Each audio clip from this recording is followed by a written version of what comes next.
When a reluctant heir inherits a plantation and its enslaved people, a quiet little slave girl with perfect pitch and a steel-trap memory unravels a tangle of forged papers, hidden clauses, and river road dangers. A young master stands before his quarters at dawn, raising his hand as the yard falls silent. My father left me land and slaves, but I choose to keep only her and call her my wife. But a small girl with brass buttons catches something wrong. The county seal glows blue instead of red. The clerk's ring leaves no mark in the wax. Riders gather at the gate. A ledger burns in the smokehouse. Storm clouds roll across the river as fever strikes and the bridge washes out. In a world where forged freedom papers mean life or death, where hymns carry secret maps and quilts hide escape routes, one child's perfect memory holds the key to everything. But when the courthouse steps become a battlefield and the truth threatens to destroy a conspiracy, years in the making will her voice be strong enough to break the chains that bind an entire community, or will the darkness swallow the light forever?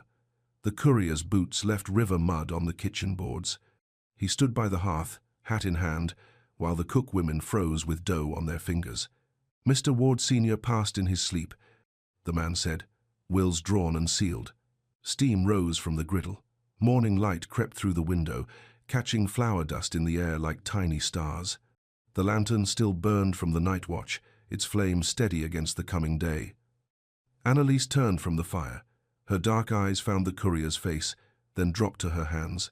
Grease from the bacon popped and hissed. She wiped her palms on her apron and waited. The courier pulled a packet from his coat. Wax seal, ribbons, legal weight. Young Mr. Ward's to come directly. There's accounts to settle. Outside, a mule snorted. Wheels creaked on the drive. Through the window, Annalise saw a lone rider approaching through the morning mist. Her heart kicked against her ribs. Elias Ward dismounted slow, 3 years away, and the lines around his eyes had deepened. But his hands were the same, gentle when he tied the reins, careful when he climbed the kitchen steps. "Annalise!" His voice was rough from the long ride. She nodded, not trusting words. The other women bustled to give them space, but their ears stayed sharp. "You heard?" he asked. "Just now."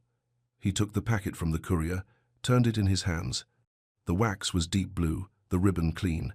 His father's final word, wrapped in law. "What does it say?" Annalise's voice was barely above a whisper. Elias met her eyes. "I don't know yet, but I made you a promise 3 years back, and I mean to keep it." The courier cleared his throat. "Begging pardon, but there's a time set. Noon for the reading, with witnesses.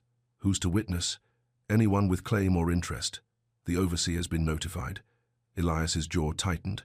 Cade, Huxley would be there, watching every word. The man had run the place like his own kingdom, while the old Ward took to his bed. Too many slaves had vanished in the night, their papers somehow found to be in order when the patrollers came asking. "We'll be ready," Elias said. The courier took his coin and left.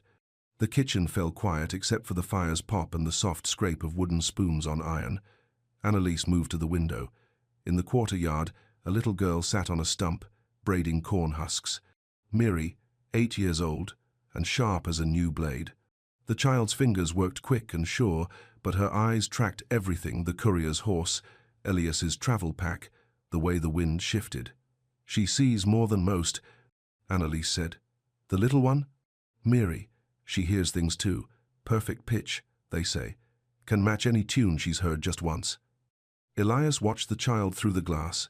Miri looked up suddenly, as if she felt his gaze. She touched the locket at her throat, a small brass thing, worn smooth, and gave him a solemn nod. "What's she thinking?" he wondered aloud. "That change is coming," Annalise said, "and she aims to be ready for it." The morning bell rang across the quarter. Time to start the day's work, same as always. But the air felt different now, heavy with possibility and danger both. Elias reached for Annalise's hand. Her fingers were warm from the cook fire, strong from years of labor. "When the will's read, everything changes. You understand?" She nodded. "And your promise?" "Still stands. I'll keep no one in bondage but you, and you as my wife, if you'll have me." Tears touched her eyes. "I've waited 3 years for those words." "Then wait a few hours more. By sunset, we'll know where we stand." The kitchen door opened. Cade Huxley filled the frame, his shadow falling across the boards, tall and lean, with pale eyes that missed nothing. His boots were clean despite the muddy yard, a man who made others do the walking. "Elias," he said, "heard you were back." "Cade." No warmth in the greeting. "Sad business about your father. Good man, even when the fever took his sense." Elias said nothing. The overseer's eyes moved from him to Annalise, measuring. "Will readings set for noon?" Cade continued. "I'll be there, naturally. Got to protect the interests of the property." "Property? The slaves, the land, the accounts. Your father trusted me to keep things orderly. Plan to do the same for you. We'll see about that." Cade's smile was thin as paper. "Yes, we will." He touched his hat brim and left. Through the window, they watched him stride across the yard, speaking low to two men who'd been lounging by the barn. Patrollers, by their look. Hard men with harder business. "He's been building something," Annalise said quietly. "While your father was sick, papers moving in the night, riders coming and going." "What kind of papers?" "Freedom documents, but the wrong kind. Folks who should be free still end up in chains. Others who should stay put somehow get passes to vanish." Elias felt a chill that had nothing to do with the morning air. "You think he's forging documents?" "I think Cade Huxley serves Cade Huxley, and he won't like what you're planning." At the yard bell, Elias climbed the porch to speak where all could hear. The front porch of the Ward house faced east, catching the morning sun. Elias stood at the rail, looking down at faces that turned up like flowers seeking light. 3 dozen souls in the quarter, from grey-headed Isaiah who ran the ferry to baby Moses, sleeping in his mama's arms. Mary sat on the porch steps, her brass locket catching the sun. She'd moved quiet as smoke from her cornhusk work to this front-row seat. Her dark eyes fixed on Elias's face with the intensity of someone memorizing every word. Annalise stood in the kitchen doorway, hands folded, waiting. Cade Huxley leaned against a post, arms crossed. 2 patrollers flanked him, thick men with coiled whips at their belts. Elias raised his hand. The yard hushed. "My father passed last night," he began. His voice carried clear across the packed earth. "The will's to be read at noon. You'll hear the legal words soon enough. But I want you to hear mine first." A baby fussed. Someone shushed it gentle. The only other sound was the creak of rope on the well pulley and the distant lowing of cattle. "My father left me land and slaves," Elias said. The words felt heavy on his tongue. "But I choose to keep only her," he turned toward Annalise, "and call her my wife." The silence stretched like a held breath. Then whispers started, rippling through the crowd like wind through wheat. "The rest of you will be freed. Everyone." Papers drawn legal and proper, filed at the courthouse before God and the county clerk. Now the whispers became murmurs, then voices raised in wonder and disbelief. Old Isaiah stepped forward, his ferryman's cap in his hands. "You mean that true, young master?" "I mean it true. And when you're free, you can call me Elias." Mary's locket glinted as she turned to watch faces. The child's gaze moved from person to person, reading expressions like words on a page. She tucked away every reaction, every tear, every trembling smile. Cade pushed off from his post. "That's a fine sentiment, boy, but there's debts to consider. Your father owed money to the bank, to neighbors, to merchants in town. These people are assets. Can't just give assets away when creditors come calling." "The will's not read yet," Elias said evenly. "We'll see what father provided for." "Oh, we will." Cade's smile was sharp as a blade. "Noon can't come fast enough." He jerked his head at the patrollers. They pushed through the crowd, rough-shouldering anyone who didn't move quick enough. At the gate, Cade turned back. "Enjoy your dreams while you can," he called. "Reality bites harder than hope." When they were gone, the yard exploded into talk. Voices layered over voices, plans tumbling out faster than thought. Old women wept into their aprons.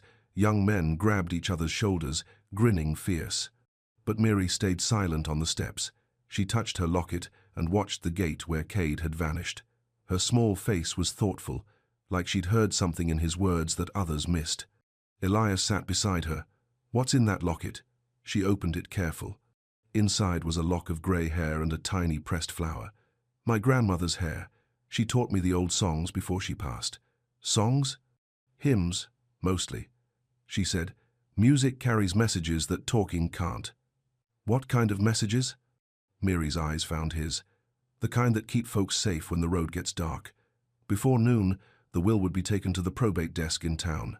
The church basement smelled of old wood and older secrets. Trunks lined the walls, holding quilts and Bibles and small treasures saved from harder times. Lamplight flickered on stone walls, casting shadows that danced like memory itself. The preacher, Jeremiah Cole, was a free man from Philadelphia. He'd come south to minister to souls that others forgot, bringing sermons and songs and sometimes things more practical than prayer. His voice was deep as river water, smooth as worn stone. He sat on a wooden crate, humming low. The tune was familiar, Wade in the Water, but softer than usual, more lullaby than call to action. Miri appeared at the bottom of the steps like a whisper made flesh. She moved to another crate and settled herself, adding her voice to his in perfect harmony. A third above the melody, pure and true. The preacher's eyebrows lifted. He'd heard the child sing before, but never like this. Her pitch was perfect, her timing flawless. She sang like she was born knowing the notes. "That's a gift," he murmured, when the hymn faded. "Grandmother said it was for helping folks find their way." Find their way where? Instead of answering, Miri slid off her crate and moved to a large trunk in the corner. She lifted the lid and pulled out a quilt, beautiful work, with log cabin blocks in deep blues and browns. But it was the binding that caught the light. Tiny red stitches, so small they might have been overlooked. "What do you see?" the preacher asked. Miri's finger traced the stitches. Cross marks, but not regular crosses. They're shaped like when you point the way. She began to hum again, very soft. As she did, her finger moved along the binding, following the red stitches from one corner to the next. The pattern became clear arrows and markers, paths and safe places. The verses of the hymn, she whispered, they match the stitches. Each verse tells where to turn, where to cross, where to find friendly doors. The preacher leaned closer. "Show me. Wade in the Water is the start. That's the river crossing at Gull's Point. God's gonna trouble the water. That's where the current eddies back. Safe for a boat. Who are those children all dressed in white? That's the Quaker meeting house, where they wear plain clothes and help runaways." Her voice was matter-of-fact, like she was describing the weather. But the preacher felt a chill run down his spine. This child held a map in her memory, coded in song and stitchwork. "Who taught you this?" "Grandmother, before she passed. She said the songs came from the first mothers, the ones who walked the dark roads before us. They hid the truth in plain sight, hymns everybody could sing, quilts every woman could stitch. And you remember it all? Every note, every stitch, every safe place from here to the Ohio River." The preacher sat back, awed. "Child, do you understand what you carry? Freedom roads," she said simply, "for when the time comes." Footsteps on the stairs. Elias descended into the lamplight, followed by Annalise and several others from the quarter. They moved quiet, careful not to draw attention from the town beyond. "Preacher," Elias nodded, "we need to talk. About manumission papers? About getting them filed safe? Cade's got friends at the courthouse. Men who might delay or lose documents if it suits their purpose. What do you need? A way to move at night. Roads that won't bring patrollers down on us." Miri looked up from the quilt. "I know the way." Elias glanced at the preacher, who nodded slow. "The child has gifts. More than you might expect." "What kind of gifts?" Miri folded the quilt careful, her hands moving sure despite the lamplight's flicker. "The kind that get folks home safe. But we'll need to move careful. Cade's got men watching the main roads." "How do you know that?" "Heard them planning. Dogs are restless tonight. They smell something changing. Men too." The preacher stroked his beard. "When do you need to file the papers?" "Dawn would be best. Get there before Cade can work his influence. Then we go by the back ways. Miri knows the path." The child nodded, touching her locket. "Mule's better than horse for quiet travel. I can walk beside, keep the dogs calm if they set to baying." "How?" She hummed a few notes, the soft refrain from Wade in the Water. Something about the pitch made the basement feel peaceful, like a sanctuary where no harm could enter.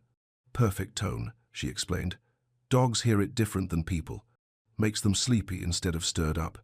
Elias looked around the basement, taking in the trunks full of secrets, the quilt that held escape routes, the child who seemed older than her years. "This is bigger than just our troubles, isn't it? Freedom's always been bigger than one plantation," the preacher said. "But sometimes it starts with one man willing to do right." They agreed to ride by mule at night to file first manumissions at the clerk's desk. The mule's hooves made soft sounds on the dirt path, muffled by pine needles and moss. Miri walked beside the animal's head, one hand resting, light on its neck. The beast followed her touch, like it trusted her judgment more than its own eyes. Elias rode quiet, the saddlebags heavy with papers. Behind him, Annalise sat sideways, her arms around his waist. The preacher had blessed their journey with a prayer that seemed to settle into their bones. "Stay to the old logging trace," Miri had told them. "River roads watched, but the loggers cut this path 40 years back. Grown over now, but still passable." The night was thick with summer heat and the sound of insects. Somewhere in the distance, a whippoorwill called. Closer, much closer, came the bay of hounds. Miri stopped. The mule stopped with her. She tilted her head, listening. "Cade's dogs," she whispered. "Half a mile south, moving this way." Elias felt Annalise's grip tighten. "Can we outrun them?" "No point trying. They know we're here." Miri touched her locket, then began to hum. The tune was "Wade in the Water" again, but slower than before. Her voice barely rose above a whisper, yet somehow it carried through the trees. The melody wrapped around them like a gentle blanket, peaceful and soothing. The dogs' baying changed. Instead of the sharp excitement of a hunt, their voices grew confused, then tired. One by one, they fell silent. "They'll be circling back now," Miri said, still humming. "Dogs don't like to hunt when they're sleepy. Men get frustrated, give up sooner." They waited in the shadow of an old oak. Through the trees, lantern light bobbed and swayed. Voices carried on the night air, Cade's voice among them, sharp with irritation. "Where'd they go?" someone demanded. "Dogs lost the scent. Dogs don't just lose sense. These did. Look at them half asleep on their feet." The lights moved away, following the main road back toward town. Miri waited until the forest fell quiet again, then led them forward. "How did you know that would work?" Annalise asked. "Grandmother taught me. Said music reaches parts of the mind that thinking can't touch. Dogs hear the low notes different than we do. Makes them remember being puppies, safe and drowsy." They followed the trace through stands of cypress and pine. Spanish moss hung like ghosts in the moonlight. The air smelled of earth and water and growing things. At a creek crossing, Miri stopped again. She pointed to a fallen log that bridged the water. Ferry landings just past those trees. Isaiah keeps a lantern burning for late travelers, but when they emerged from the forest, the landing was dark. The ferry sat empty on the far shore, its rope slack in the water. "Where's Isaiah?" Elias wondered. Miri hummed a few notes different this time, a signal more than a song. From across the water came an answering whistle. "He's there, just being careful." A small boat appeared in the darkness, Isaiah himself at the oars. The old man pulled alongside the dock without a sound. "Young master," he whispered, "heard you might be traveling tonight. We need to reach town before dawn. Patroller's been through twice already, asking questions. Best to cross here and take the back road to the courthouse." They loaded into the boat, mule and all, though the animal snorted soft protests. Isaiah's arms were strong despite his age, pulling them through water black as ink. On the far shore, another path waited. This one was wider, made for wagons carrying goods to market. But at this hour, it was empty except for night sounds and shadows. "How much further?" Annalise asked. 2 miles, Miri said. "We'll see the courthouse by first light." She was right. As dawn touched the eastern sky, the brick building rose out of river fog like something from a dream. Its windows caught the early light, and smoke drifted from the chimney where someone had already started the day's fire. Elias dismounted and helped Annalise down.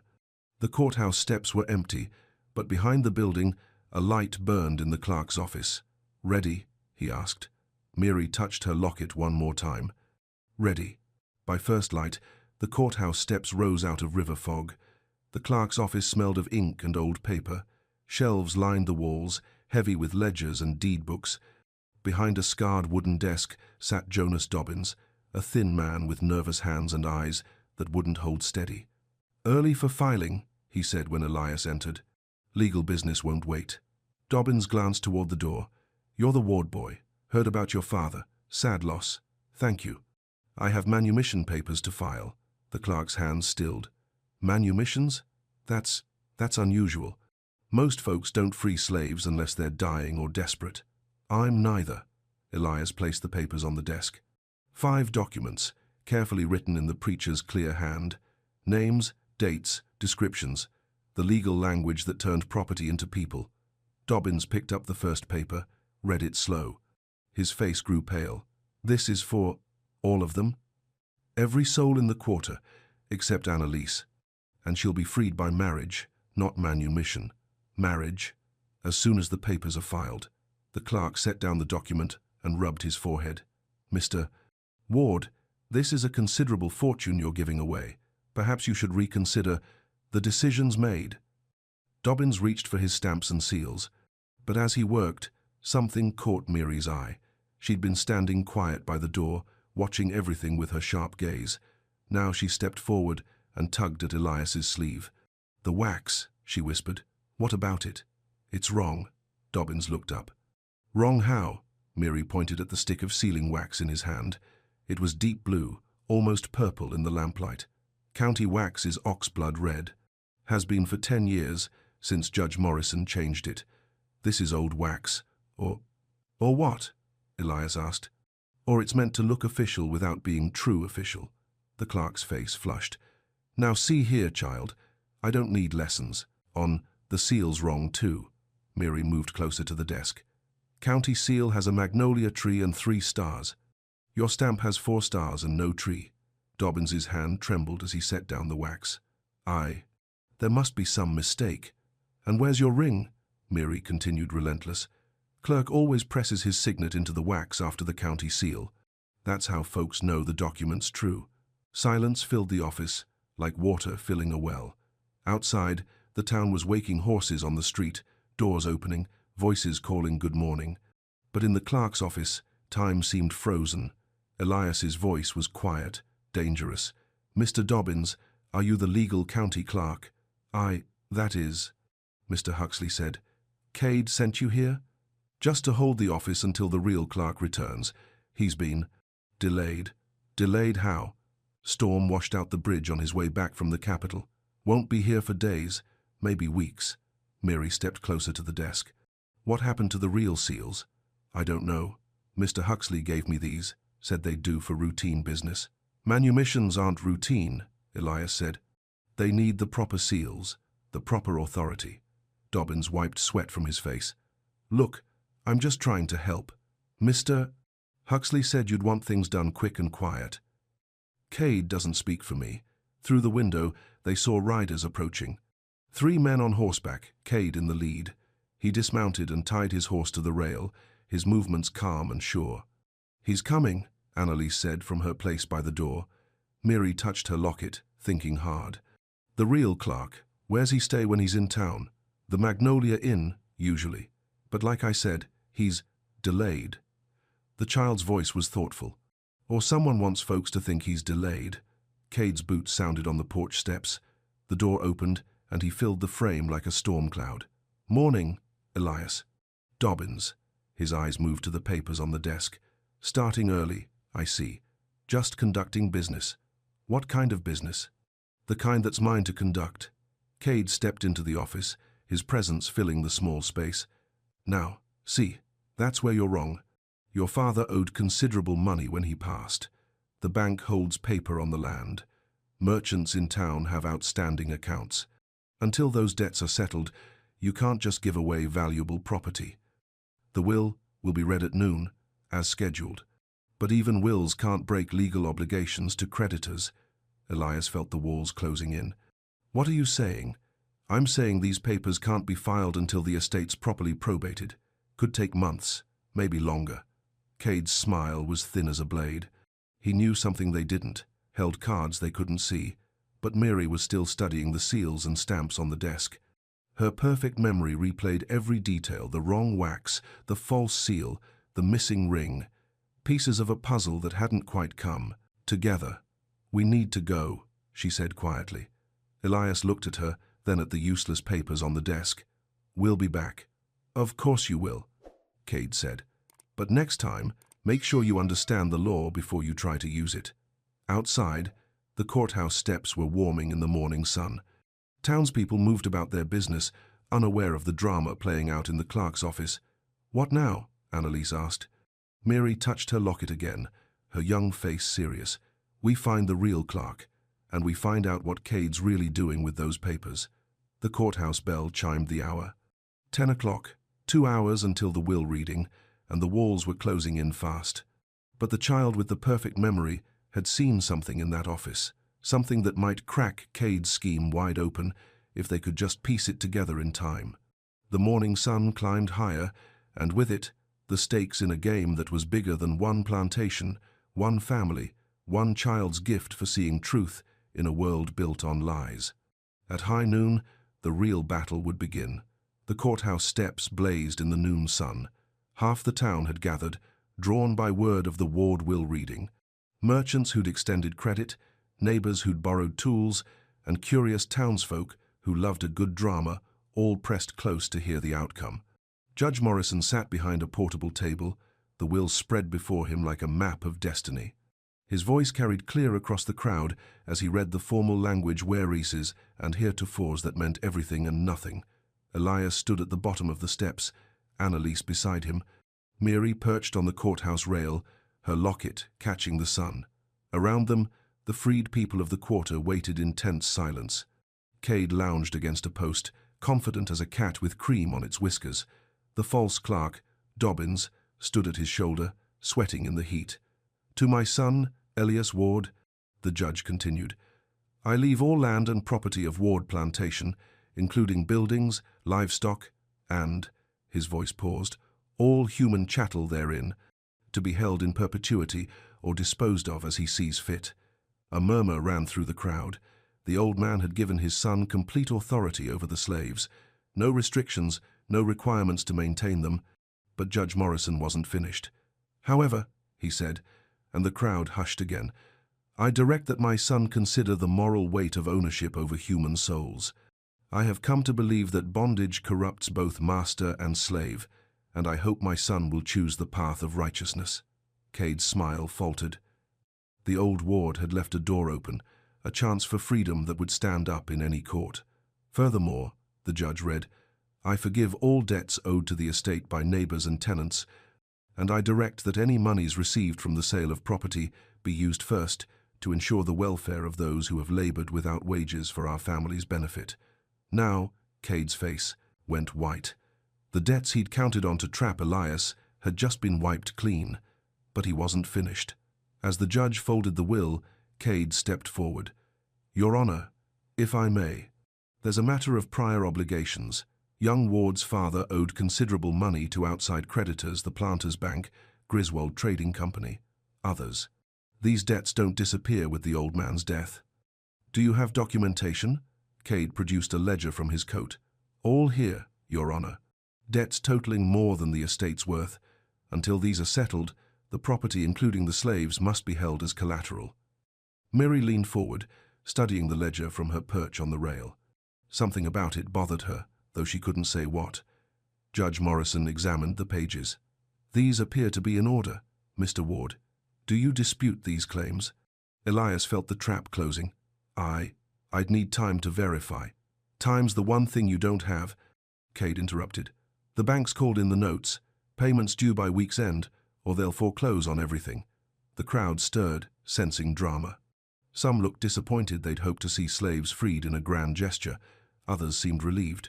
Freed slaves meant competition for jobs, lower wages, social upheaval, but Mary was still staring at the ledger. Her perfect memory caught something wrong in the numbers, a discrepancy too small for most to notice.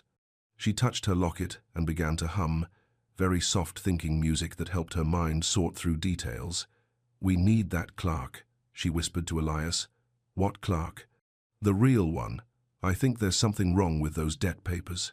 Before Elias could respond, commotion erupted at the back of the crowd. A man pushed through, elderly, bent with age, clutching his side. Dr. Caldwell, someone called. The boy's taken sick. The crowd parted as the doctor approached. Behind him, two men carried a third between them. young Timothy Collins, the blacksmith's apprentice. The boy's face was flushed red, his body shaking with fever chills. Marsh fever, the doctor muttered, feeling the boy's forehead. Third case this week. Need to get him cooled down fast. As they carried the boy toward the doctor's office, Myri hopped down from the rail and followed. Something about the fever caught her attention, the way the boy shook, the flush on his cheeks, the rapid breathing. "Child, stay back, doctor," Caldwell warned. "Marsh fever's catching." But Myri had heard something. In the doctor's muttered words, a phrase in Latin that stuck in her memory like a burr. "Calor remittentis," he'd said under his breath. "Need cinchona, if I can find it." Her grandmother had taught her to remember everything, songs, stories, and fragments of overheard conversation.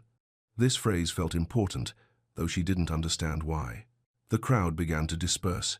The will reading was over, but the real battle had just begun. Cade's ledger put everything in doubt, and without the real county clerk, there was no way to challenge the debt claims or file proper manumission papers. As they walked back toward the wagon, Elias felt the weight of defeat settling on his shoulders. "Maybe I should have stayed in Philadelphia," he said. "Let someone else deal with father's mistakes. Running won't free anybody," Annalise replied. "Neither will staying, if Cade's got legal paper on everything." Myri tugged at his sleeve. "The fever boy. Did you hear what the doctor said?" "Something about marsh fever. What about it?" "The Latin words, calor remittentis cinchona. I think it means something about the cure." Elias looked down at the child, puzzled. "How do you know Latin?" "Don't know it, exactly. Just remember it. Grandmother said to keep everything in my head, 'cause you never know when it might matter." They climbed into the wagon as the afternoon heat pressed down like a weight. The mule plodded steady, but the journey felt longer than usual. Defeat made everything harder. Halfway home, Elias began to shiver. At first, Annalise thought it was emotion, the stress of the day, the crushing disappointment of seeing freedom slip away. But when she touched his forehead, his skin burned like fire. "Marsh fever," she said, her voice tight with fear. Myri turned on the wagon seat, studying Elias's flushed face. His breathing was quick and shallow, his eyes bright with sickness. "We need the doctor," Annalise said. "Doctor's busy with the other boy." "Might not come." Myri touched her locket, thinking hard. "But I remember what he said, the Latin words. What good does that do? Might know what medicine he needs, if we can figure out what the words mean." They reached the plantation as the sun touched the western trees. Isaiah met them at the gate, his ferryman's strong arms helping to carry Elias to the house. In the master bedroom, they laid him on the bed where his father had died just days before. The fever shook him like a leaf in a storm, and his skin burned to the touch. "Calor remittentis," Myri repeated to herself. "Cinchona." Ruth, the quarter's midwife, brought cool water and cloths. Her dark hands were gentle as she bathed Elias's face, but her expression was worried. "Seen this fever before?" she said. "Take some quick, others it plays with for days. Need the right medicine, or—" She didn't finish, but everyone understood. Marsh fever killed as often as it spared. Outside, storm clouds gathered on the horizon. Thunder rumbled in the distance, promising rain that might break the heat but would also make travel impossible. Time was running out, and everything depended on a child's perfect memory and her grandmother's advice to keep everything in her head, because you never knew when scattered pieces might save a life. Myri touched her locket and began to hum, thinking music for a problem that needed solving fast. By midnight, Elias would either turn the Profestende corner toward healing or slip away into the dark where fevers go when they've won their fight. The fever burned higher as night fell. Elias lay still as death except for the shaking that seized him every few minutes. His lips moved in delirium, speaking to people who weren't there, fighting battles from years past. Ruth worked steady beside the bed, changing cool cloths, spooning water into his mouth when he could swallow. But she'd seen enough marsh fever to know when someone was losing the fight. "Getting worse," she said to Annalise. "Need something stronger than water and prayer." Myri sat by the window, watching lightning fork across the sky. The storm was moving closer, rain already pattering on the roof. In the distance, she could see lights in the doctor's office. "Doctor?" Caldwell working over the blacksmith's apprentice. Tell me again what the doctor said, she asked Ruth. Nothing helpful. Just muttering about needing medicine he didn't have. No, the Latin words. Calor remittentis, cinchona. What do you think they mean? Ruth shook her head. Don't know Latin, child. That's educated folks' talk. But Mary's memory was working, sorting through every conversation she'd ever overheard, every fragment of learning that had drifted her way. Her grandmother had cleaned house for a doctor once, years back. Sometimes Mary had gone along, sitting quiet in corners while the old man worked. Bits of that memory came back now, the doctor talking to students, explaining diseases and cures in words too big for a child to understand. But Mary had listened anyway, filing everything away in the perfect storage of her mind. Calor, she said slowly. That's heat, I think, fire, and remittentis. That sounds like coming and going, like the fever that gets hot, then cold, then hot again. That's marsh fever, sure enough, Ruth agreed. But what's cinchona? Mary closed her eyes, reaching deeper into memory. The doctor's office had shelves of bottles, each labeled in careful script. She could picture them in her mind, row after row of brown glass filled with powders and tinctures. Cinchona, she repeated. Then, sudden as lightning, Peruvian bark. The doctor had a bottle labeled Cinchona, Peruvian bark for intermittent fevers. Said it came from far away, cost more than gold. Ruth looked up from the bed. You sure about that? Sure as my own name. I remember the bottle, brown glass, cork stopper, label written in black ink. The doctor said it was the only thing that really worked for marsh fever, but he could hardly afford it. Well, we can't afford it either. Even if we could get to town through this storm. But Mary was thinking of something else. Preacher Cole might know where to find it. He's got connections, folks who help with medicines and such. Thunder cracked overhead, close enough to rattle the windows. The storm was getting worse, not better. Can't send anyone out in this, Ruth said. Lightning's too dangerous. Mary touched her locket, feeling the smooth brass warm under her fingers. Maybe I can go. I'm small, quick. Storm won't hurt me if I stay under the trees. Child, you can't. I can. Know all the paths, and I can call to the preacher without waking the whole church. He'll listen if I sing the right hymn. Annalise looked up from where she sat, holding Elias's hand. It's too dangerous. More dangerous to let him die from fever. Mary's voice was calm, matter of fact. Ruth's right, he's getting worse. Without the right medicine, we'll lose him by morning. Another lightning flash lit the room like day. In its brief glare, Elias's face looked pale as parchment, his breathing shallow. How would you even find the preacher? Ruth asked. He keeps a light burning in his window for folks who need help in the night. And I know which hymn to sing to get his attention without bringing others. She was already moving toward the door, but Annalise caught her arm. What hymn? Come, thou fount of every blessing, preacher's favorite for calling on Providence. If he hears that at his window, he'll know someone needs help bad. The rain was coming harder now, drumming on the roof and gurgling in the gutters. But between the thunder rolls, they could hear other sounds, dogs howling in the quarter, horses restless in their stalls. All right, Ruth decided. But you take Isaiah's fairy cloak, the one with the oiled cloth, and don't you take any chances. If the storm gets worse, you come straight back. Mary nodded and slipped out into the night. The storm hit her like a living thing, wind that tried to knock her down, rain that stung her face like thrown gravel. But she knew these paths better than the roads, could follow them by touch, even in the dark. The fairy cloak kept most of the wet off, and her bare feet found purchase on mud and wet leaves. She moved from tree to tree, using their bulk to shield her from the worst of the wind.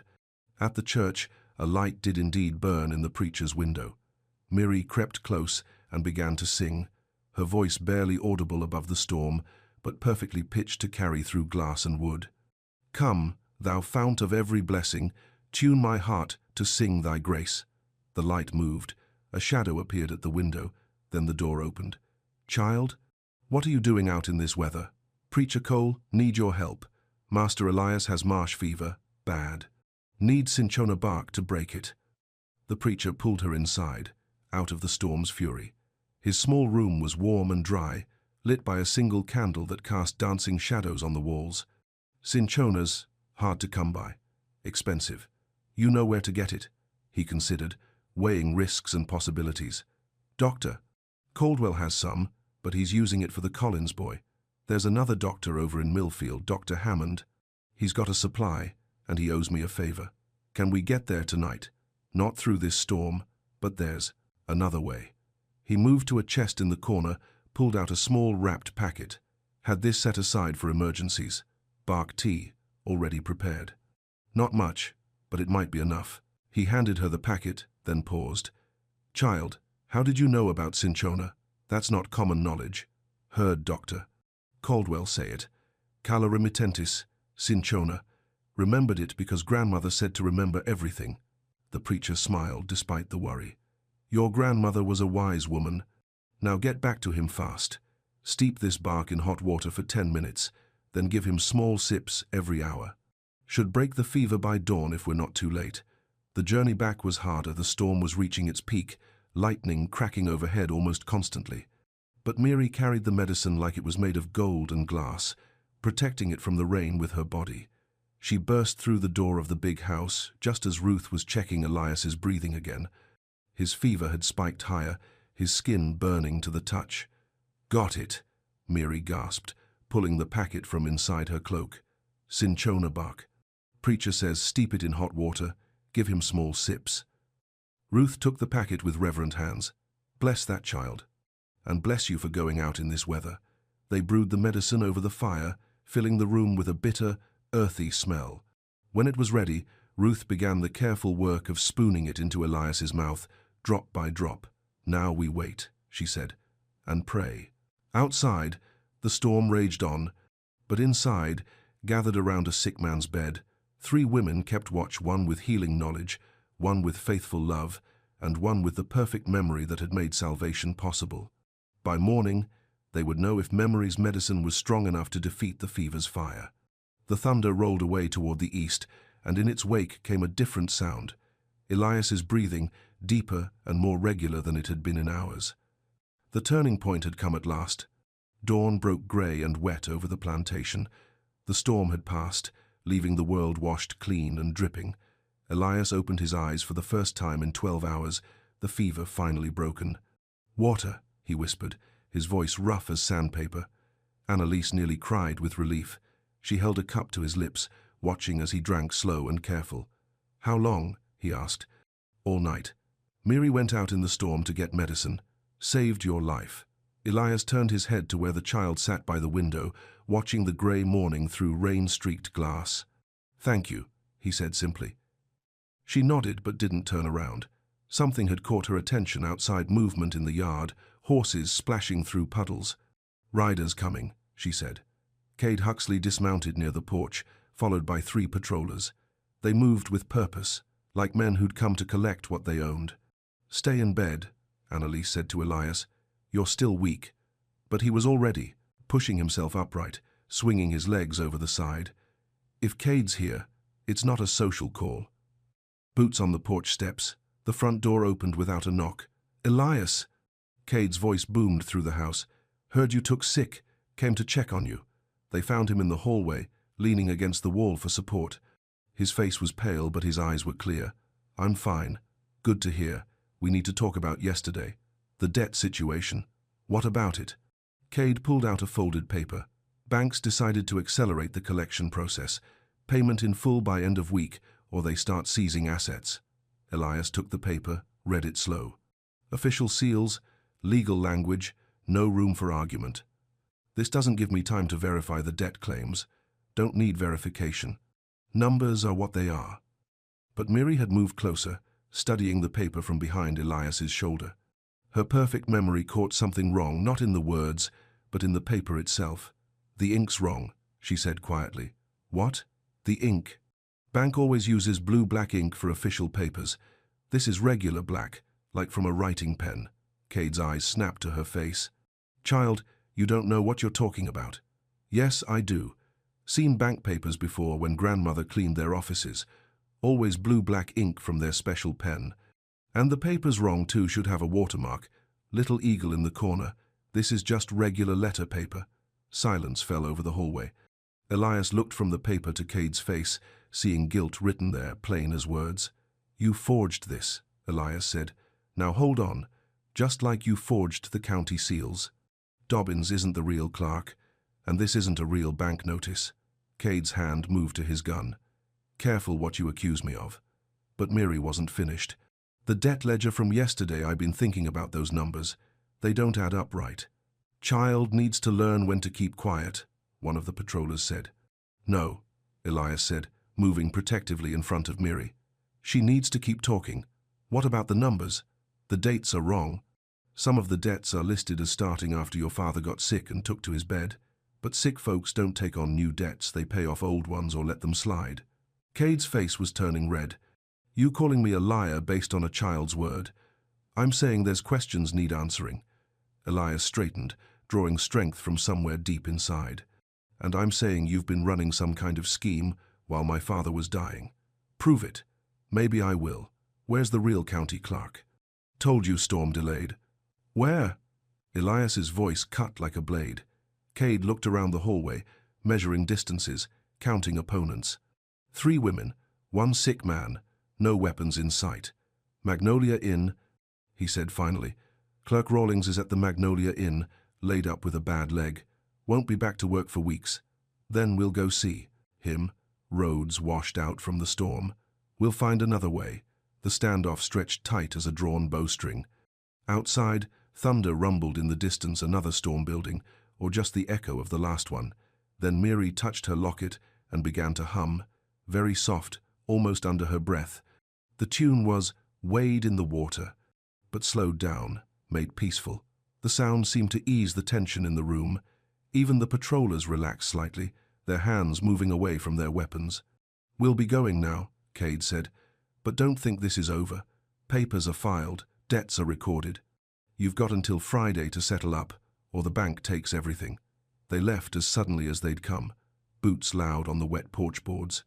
Through the window, Elias watched them ride away, splashing through puddles toward town. Think he's telling the truth about the clerk? Annalise asked. Only one way to find out. Elias looked at Miri, who was still humming soft. You think you can guide us to the Magnolia Inn? Roads are bad from the storm, but I know the back ways. Then we go, soon as I'm strong enough to ride. You're not strong enough now, Annalise protested. Just broke a fever that could have killed you. Can't wait. Cade's moving fast, and we're running out of time. He was right, and they all knew it. Whatever scheme the overseer was running, it was coming to a head. By Friday, if they couldn't prove fraud, everything would be lost: the land, the people, the chance for freedom. But a child with perfect memory had spotted cracks in Cade's plan. Now they needed to follow those cracks to their source, even if the trail led through storm-washed roads and dangerous territory. Rest today, Ruth advised. Travel tomorrow. Storm's clearing, and you'll need your strength. Elias nodded, but his mind was already racing ahead to the confrontation that was coming. Somewhere in town, a county clerk with the real seals might hold the key to everything, and somewhere else, Cade Huxley was planning his next move in a game where the stakes kept getting higher. The fever was broken, but the real test was just beginning. Outside, the last of the storm clouds drifted away, leaving a sky the color of hope and possibility. But storm clouds, like schemes and lies, had a way of circling back when you least expected them. The Magnolia Inn sat at the crossroads like a ship beached on dry land. 2 stories of white-painted wood, with a wide porch that had seen better days. Smoke drifted from the chimney, and lamplight glowed in several windows despite the afternoon hour. Elias dismounted slowly, still weak from the fever. The ride had been harder than expected. Roads turned to mud, creek crossings where the water ran high and fast. But Miri's knowledge of back paths had gotten them through. Clerk's room is upstairs, second door on the right, the innkeeper said when they asked. But he's not seeing visitors. Bad hurt his leg, and the pains got him mean as a snake. Official business, Elias said. The innkeeper shrugged and pointed toward the stairs. They climbed slow, boots loud on the wooden steps. At the second door, Elias knocked. Go away, came a voice from inside. Told you people, I'm not working. Mr. Rawlings, this is Elias Ward. I need to speak with you about county documents. Silence. Then the sound of someone moving, slow and painful. The door opened a crack, revealing a thin face with tired eyes. "Ward? As in Ward Plantation?" "Yes, sir. What do you want?" "To verify some documents, and to file some manumissions, if you're able." The door opened wider. Clerk Rawlings was a man in his 50s, with greying hair and a leg wrapped in bandages. He leaned heavy on a walking stick. "Come in, then, but make it quick. This leg's killing me." The room was small and stuffy, smelling of liniment and old pain. Rawlings lowered himself into a chair with a grimace. "What documents?" he asked. Elias pulled out Cade's debt ledger and the bank notice. "These, supposedly from the Planters Bank and local merchants.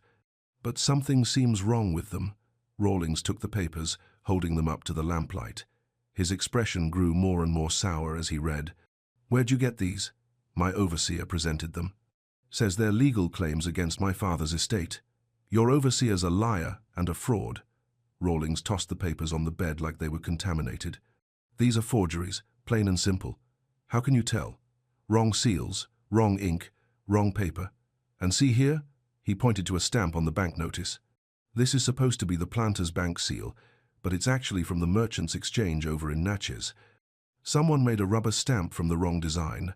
Miri leaned forward, studying the papers with her perfect memory engaged. "The debt amounts, they're all in round numbers. Real debts would have cents and odd amounts from interest."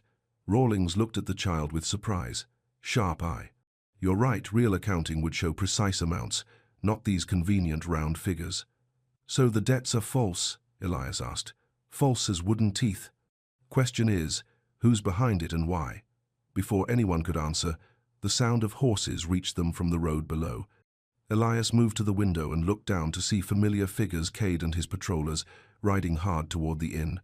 "He followed us," Annalise said. "Or knew where we were heading," Elias replied grimly. Rawlings struggled to his feet. "What's going on?" "Trouble.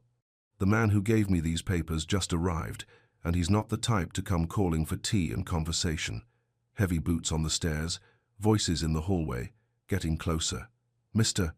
Rawlings," Cade's voice boomed through the door. "Need to speak with you on official business." The clerk looked at Elias, understanding passing between them. "He's part of this fraud? Up to his neck, I'd say. Then he's about to get a surprise." Rawlings hobbled to his desk and pulled out a ring of keys. From a locked drawer, he retrieved several items, official seals, stamps, and a small bottle of blue-black ink. "Real county materials," he explained quickly. "And I've got something else, been investigating some irregularities in document filings over the past few months.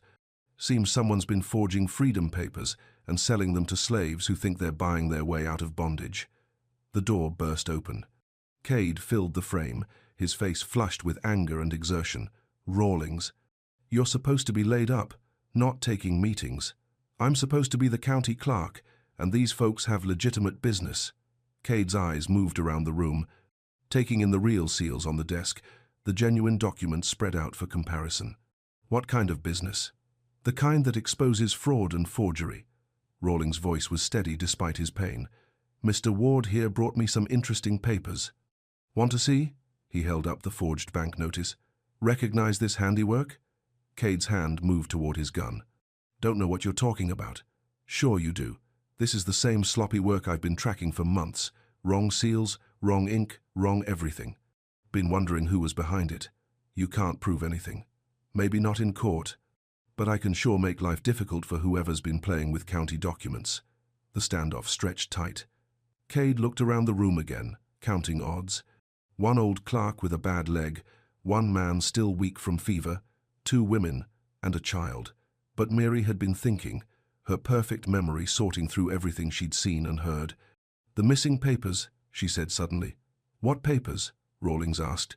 "Freedom documents that went missing from the county office. Cade's been taking real ones and replacing them with forgeries. The slaves think they're buying freedom, but their papers won't hold up in court." Cade's face went pale. "Child, you don't know what you're talking about." "Yes, I do. Heard you talking to the patrollers last week. Something about making sure the documents are proper loose, meaning easy to steal." Rawlings looked from Miri to Cade, pieces clicking into place in his mind. "That's why you've been so helpful, isn't it?" he said to Cade. "Offering to handle document filings, Staying late at the office. You've been stealing legitimate freedom papers and selling forgeries in their place. Can't prove any of that. Maybe not today. But I've got time to investigate, and now I know where to look. Cade backed toward the door, his hand steady on his gun. This isn't over. No, Rawlings agreed. It's not. But it's about to get a lot harder for you. After Cade and his men left, the room fell quiet except for the clerk's labored breathing. Can you help us? Elias asked. Can and will. Need to get back to town, though. Bad leg or no. Bad leg. This fraud scheme needs stopping before more innocent folks get hurt. What about the manumissions? Soon as we're back at the proper office with the proper seals, I'll file every paper you've got. Miri touched her locket, thinking, he'll try to stop us. Cade, I mean. He's got too much invested in this scheme to just walk away. Then we'd better be ready for him, Elias said. Outside, storm clouds were building again on the horizon. But this time, they weren't running from the storm, they were heading straight into it.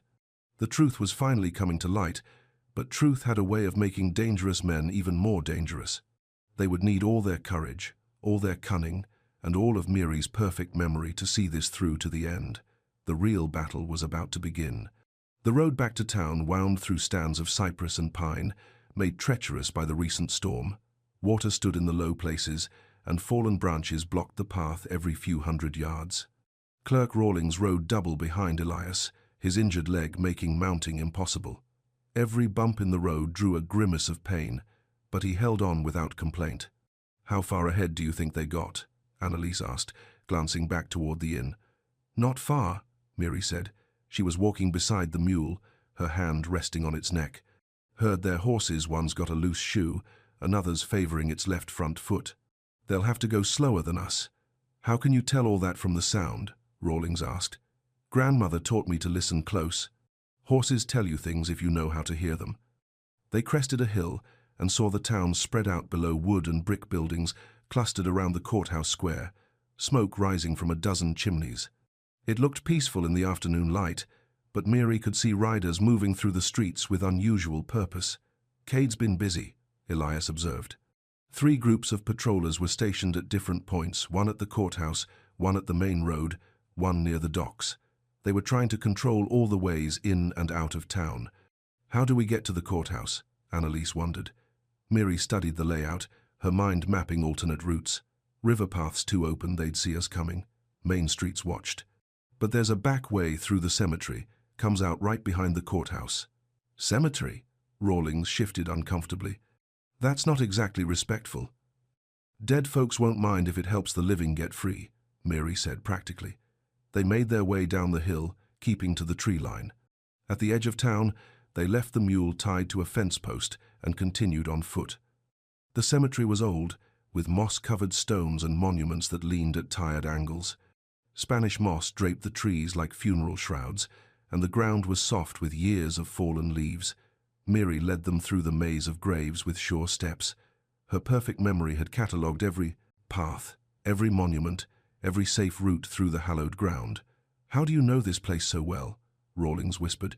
Used to come here with grandmother when I was smaller.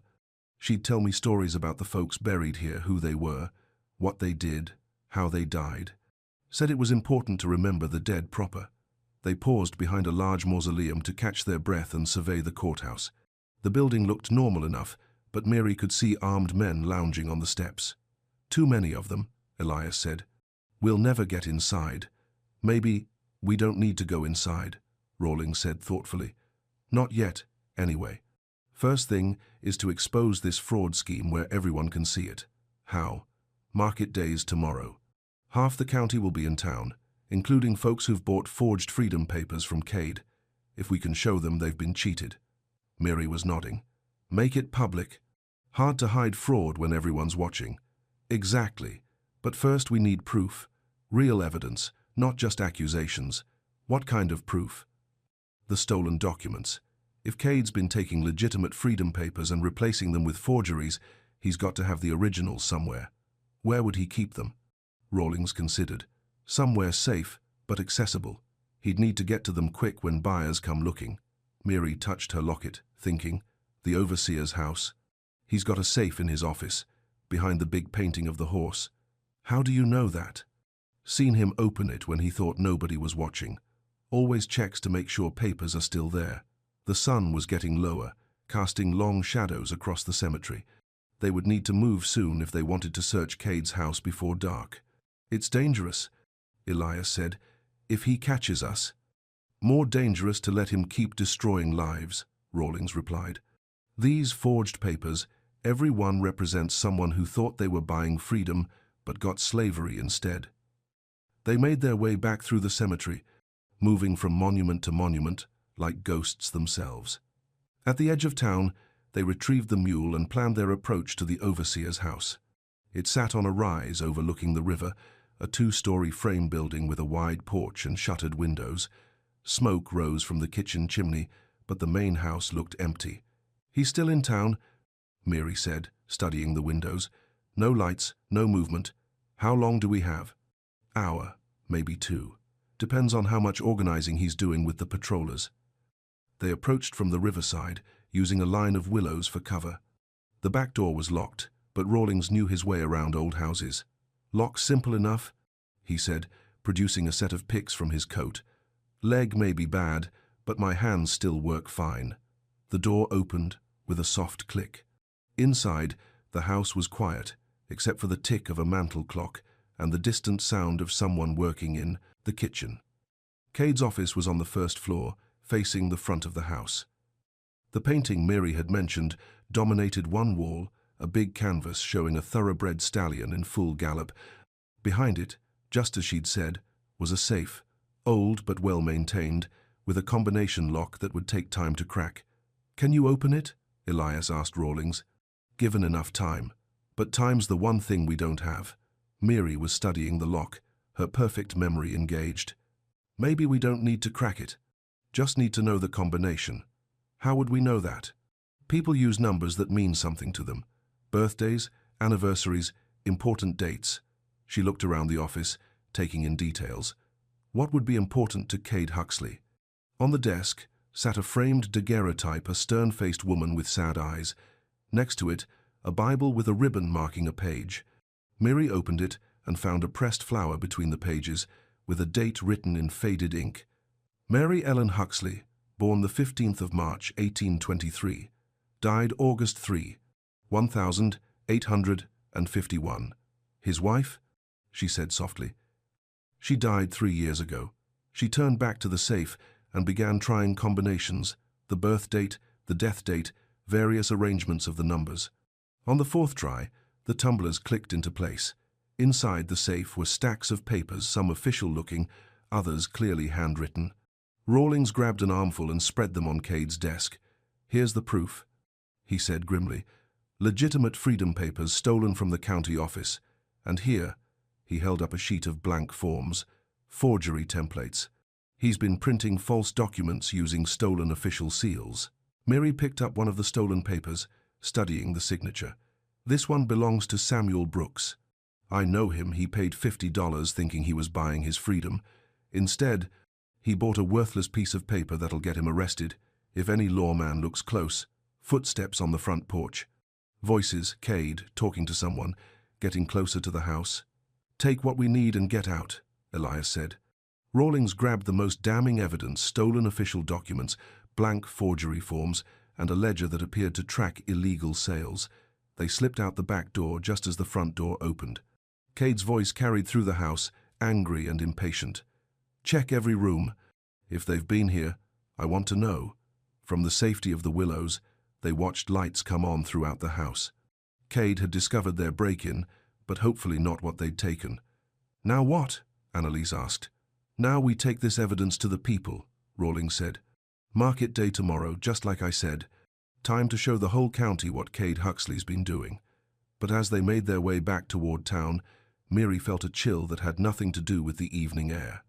They had the evidence they needed, but Cade would know his scheme was exposed. Desperate men did desperate things, and Cade Huxley struck her as very desperate indeed. Tomorrow would bring either justice or violence, maybe both. The storm was coming, and this time it wouldn't just be weather. The town square buzzed with market day energy. Farmers brought wagons loaded with corn and cotton. Merchants spread their wares on wooden tables, and families from across the county came to trade, gossip, and conduct business.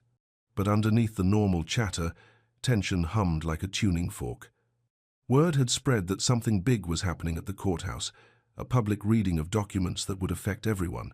Clark Rawlings sat behind a table on the courthouse steps, his injured leg propped on a crate. Before him lay the evidence they'd taken from Cade's safe stolen freedom papers, forged documents, the ledger that tracked illegal sales. A crowd was gathering, drawn by curiosity and the promise of scandal.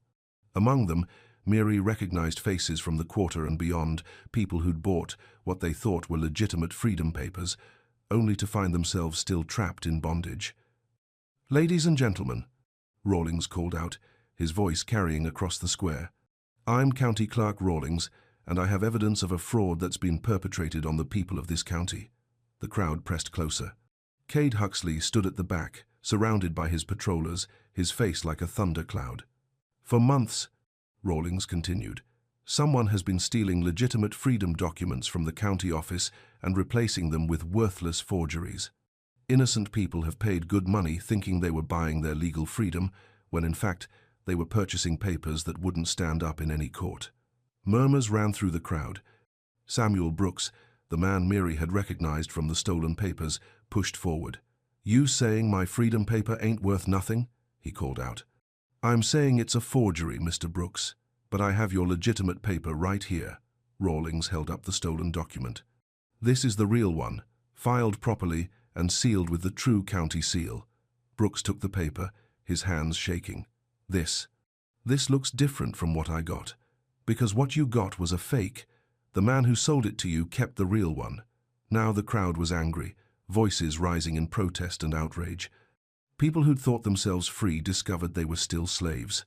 Others realized they'd been cheated out of hard-earned money. "Who did this?" someone shouted. Rawlings's eyes found Cade in the crowd. "The evidence points to Overseer Huxley of the Ward Plantation." The crowd turned as one to look at Cade. His face was red with fury, his hand resting on his gun. "That's a lie," he roared. "This whole thing is a setup. The Ward boy's trying to smear me because I exposed his father's debts." "What debts?" Rawlings asked calmly. Cade pushed through the crowd, climbing the courthouse steps. "Show them the ledger. Show them how much the old man owed when he died." He pulled out the same forged debt records he'd shown before. But now, with the real county clerk present and genuine documents for comparison, the forgeries looked exactly like what they were, clumsy fakes. Rawlings examined the papers briefly, then held them up for the crowd to see. "Wrong ink, wrong paper, wrong seals," he announced. "These are forgeries too, just like the freedom papers." The crowd was getting uglier by the moment. People who'd been cheated wanted their money back. Others demanded to know how many more forged documents were floating around the county. But Cade wasn't finished. He grabbed the microphone from Rawlings and faced the crowd himself. "You want to know what's really going on here?" he shouted.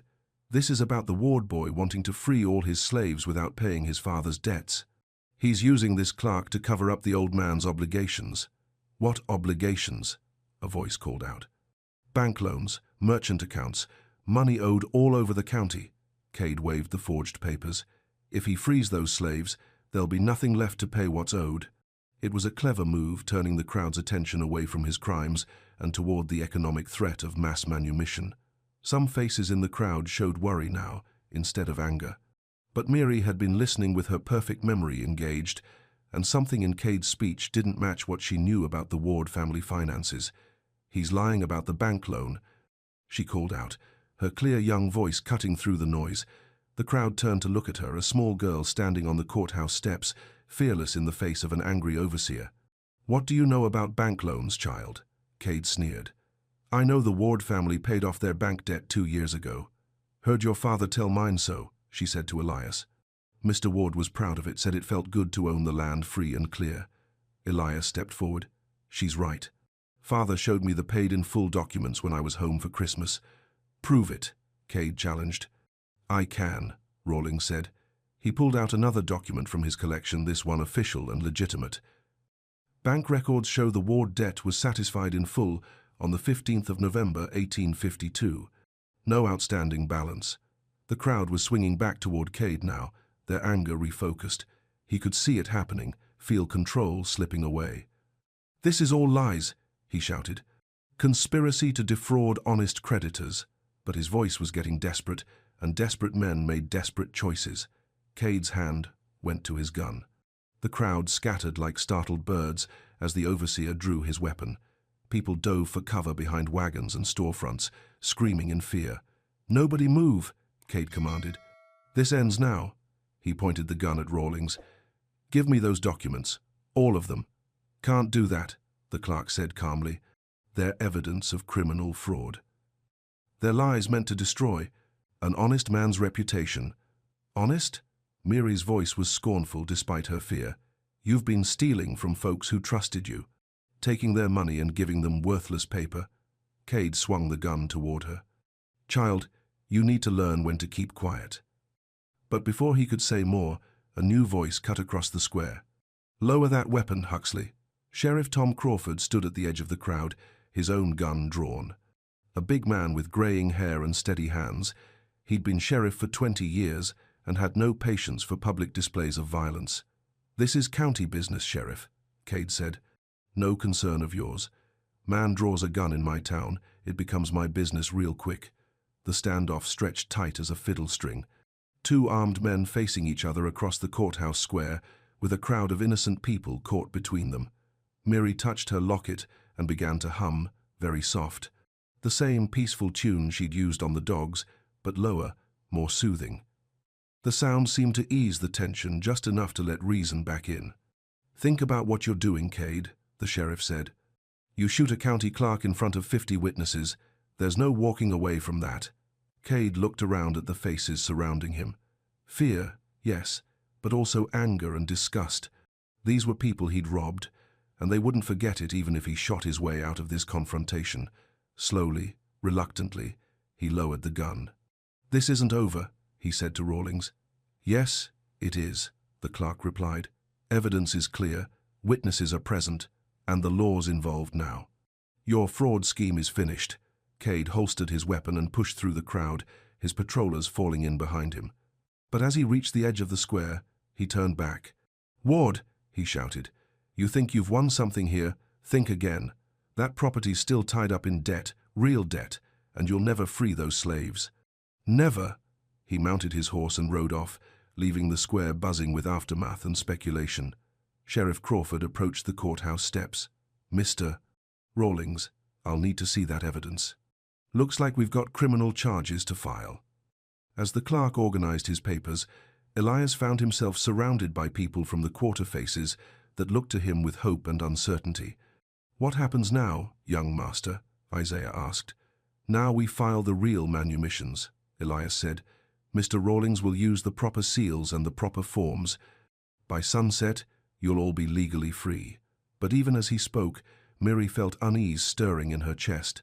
Cade's final threat had carried the weight of certainty, like a man who still held cards nobody else could see. The battle was won, but the war might not be over. Back at the plantation, the afternoon felt different. News of the market day confrontation had spread fast, carried by riders and wagon drivers who'd witnessed Cade's downfall. The quarter buzzed with excitement and nervous energy. "Truly free?" old Isaiah asked for the third time. "Papers filed proper and legal?" "Proper and legal," Elias confirmed. Mr. Rawlings stamped each one with the true county seal, but celebration felt premature. Cade had vanished after the courthouse confrontation, along with his most loyal patrollers. Men like that didn't disappear quietly. They made plans, gathered resources, prepared for one last strike. Miri sat on the porch steps, watching the shadows lengthen across the yard. Her perfect memory was working through everything Cade had said and done, looking for clues about his next move. "He still thinks he can stop us," she said to Elias. "How?" "The fraud's exposed, the evidence is with the sheriff, and the manumissions are filed. Don't know how. Just know he believes it." She touched her locket, the brass warm from the afternoon sun. "Something about debts, real debts." He sounded too sure of himself. Annalise emerged from the house carrying a tray with glasses of cool water. Her movements were careful, economical old habits from years of service that would take time to unlearn. "Been thinking about what you said." she told Miri, about Cade sounding certain.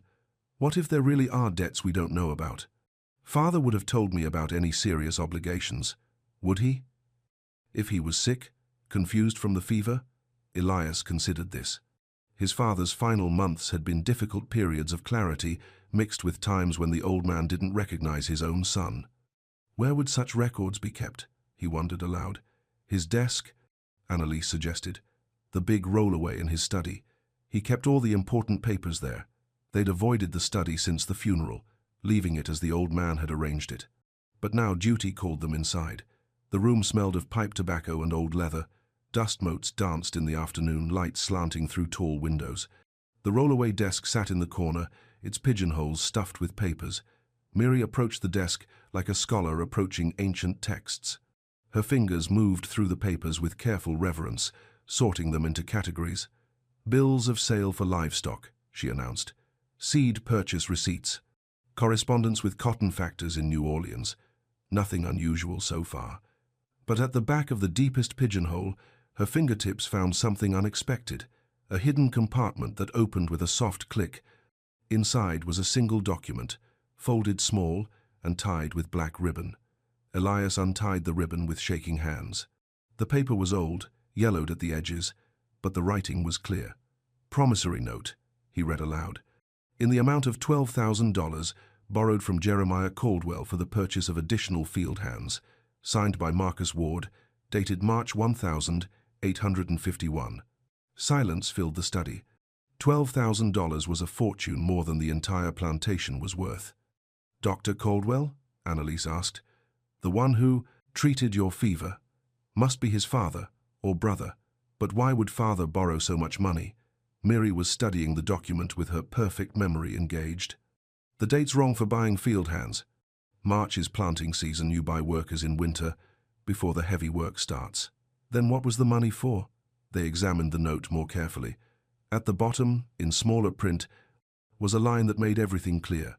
Note, this sum represents private debt incurred by gambling losses at Riverbell Gaming House, New Orleans. Gambling, Elias said quietly. Father borrowed $12,000 to cover gambling debts. But look at the terms, Miri pointed out.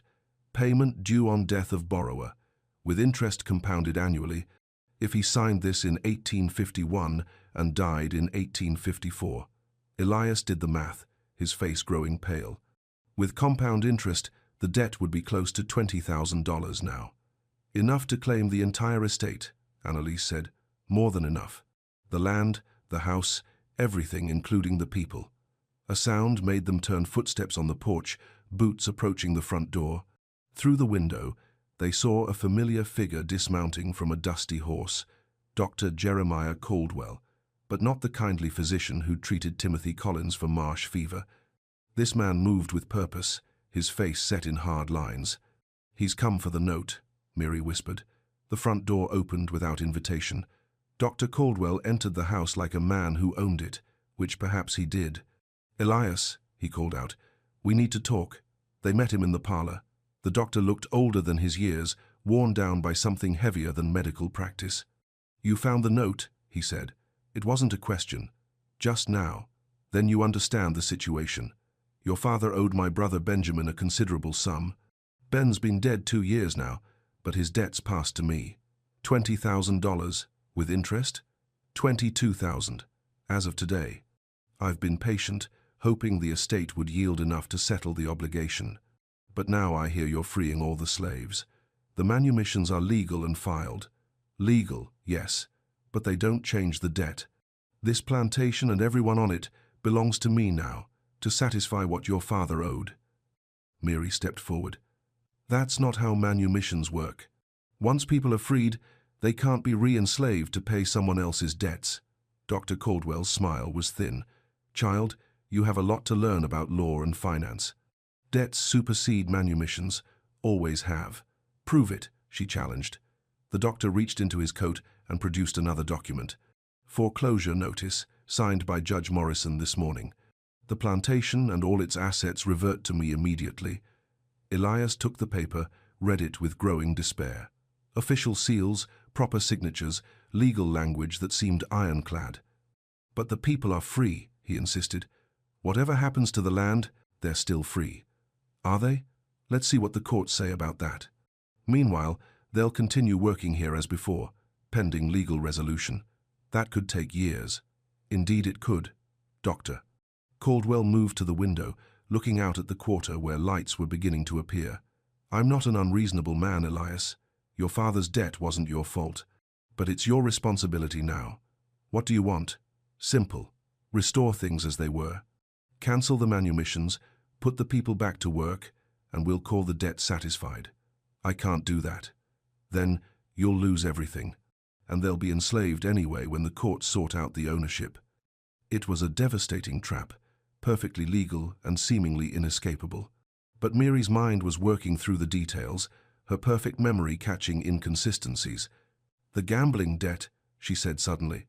You said it was from Riverbell Gaming House?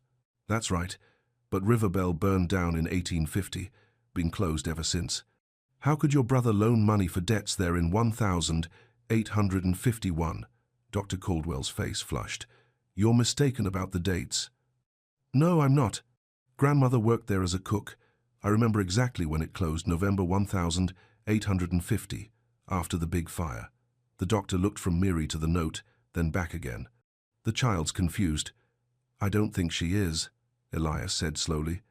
I think this note is as false as everything else Cade's been involved with. That's a serious accusation, based on serious evidence. A debt dated March 1851 to a gambling house that closed in November 1850. That's not confusion, that's fraud. Dr. Caldwell's hand moved toward his coat, but Mary's voice stopped him.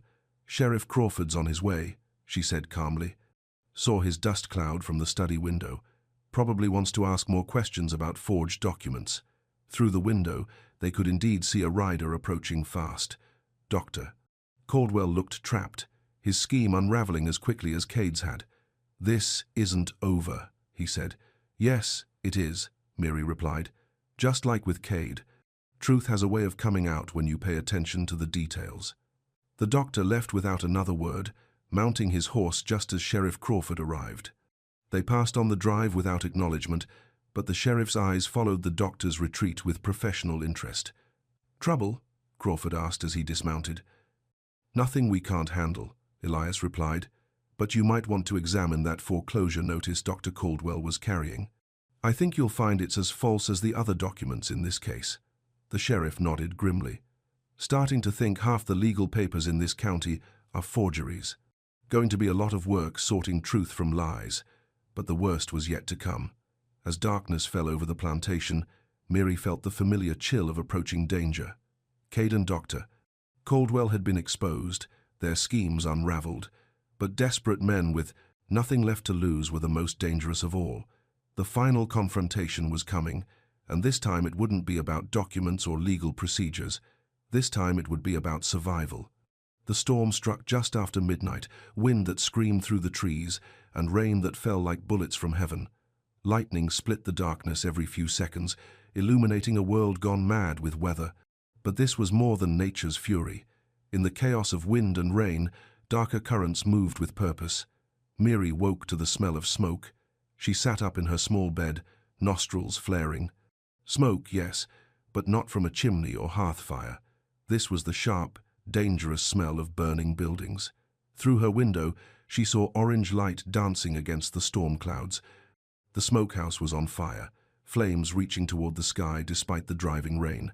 She ran barefoot across the wet ground, her nightgown plastered to her thin frame.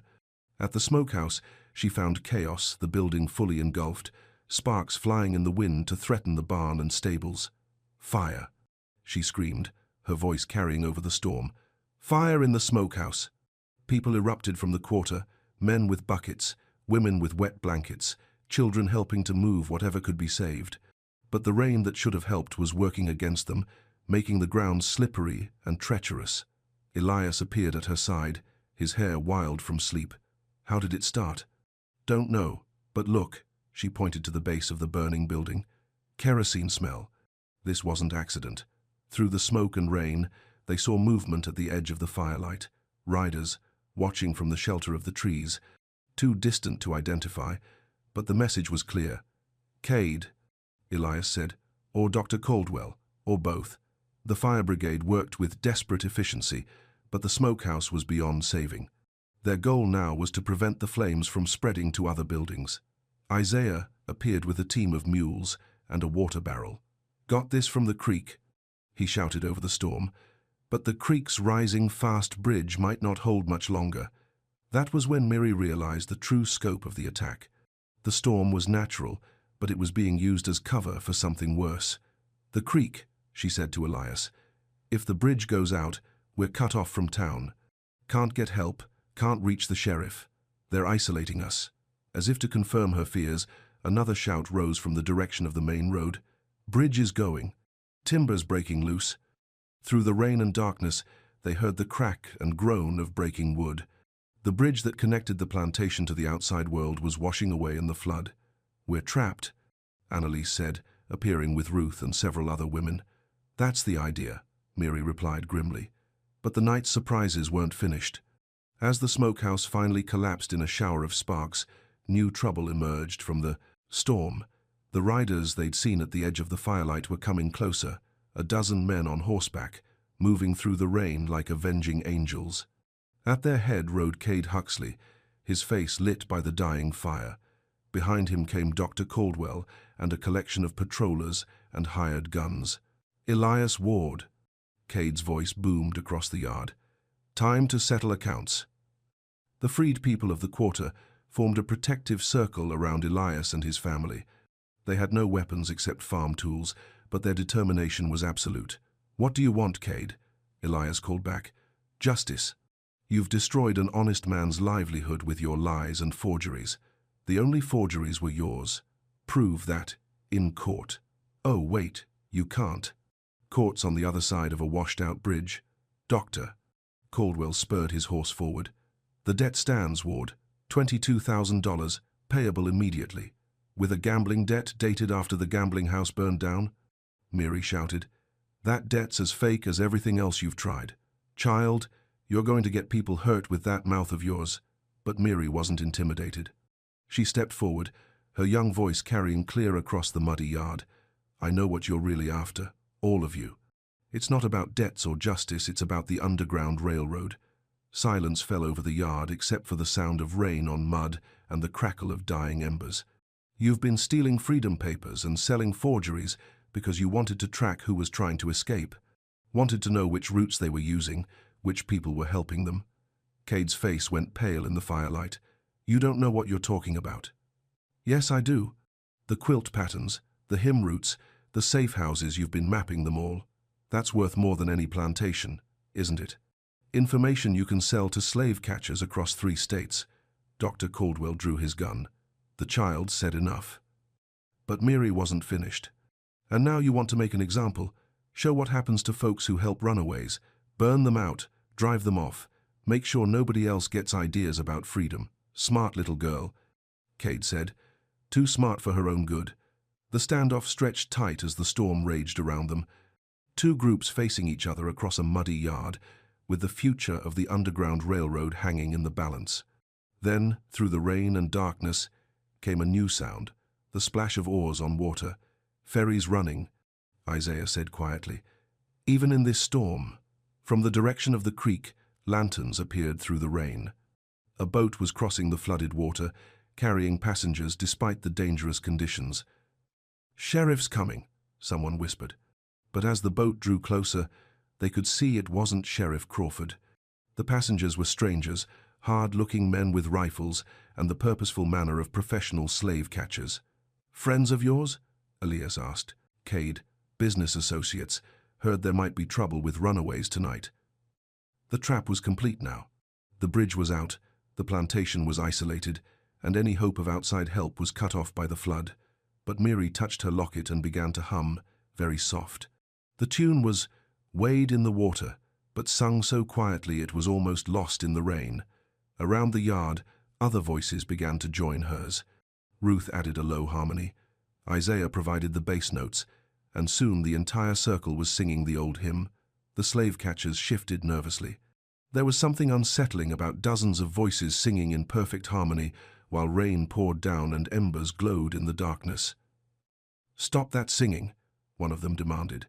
But the hymn continued, growing stronger instead of fading, and in its verses, those who knew the code could hear directions which way to run, where to find help, how to escape the closing trap. Cade must have realized what was happening because he raised his gun and fired into the air. Next shot won't be a warning, but the damage was done. The hymn had carried its message, and now shadows began moving at the edge of the firelight. People were disappearing into the storm, not fleeing in panic, but moving with purpose toward routes only they knew. The Underground Railroad was activating itself right before their captors' eyes. "Stop them!" Dr. Caldwell shouted. "But you can't stop water from flowing downhill, and you can't stop people from following paths burned into their hearts by generations of hope." The final battle was about to begin, fought not with guns and fire, but with courage, memory, and the irrepressible human desire for freedom. In the storm's chaos, a child's perfect recall was about to become the key that unlocked chains no law had ever been able to break. The storm had turned the world into chaos, wind howling through broken trees, rain falling in sheets that made it impossible to see more than a few yards. But in that chaos, Miri heard something others missed. The splash of oars wasn't random. It followed a pattern, a rhythm that matched the verses of Wade in the Water. Someone on that boat was sending a message. "Isaiah," she whispered to the old ferryman. "That boat, is it yours?" He squinted through the rain, listening to the oar strokes. A slow smile spread across his weathered face. "Not mine, child, but I know whose it is." The boat emerged from the darkness carrying 6 passengers, but not the slave catchers Cade had been expecting. These were different men entirely, dressed in dark clothes and moving with quiet purpose.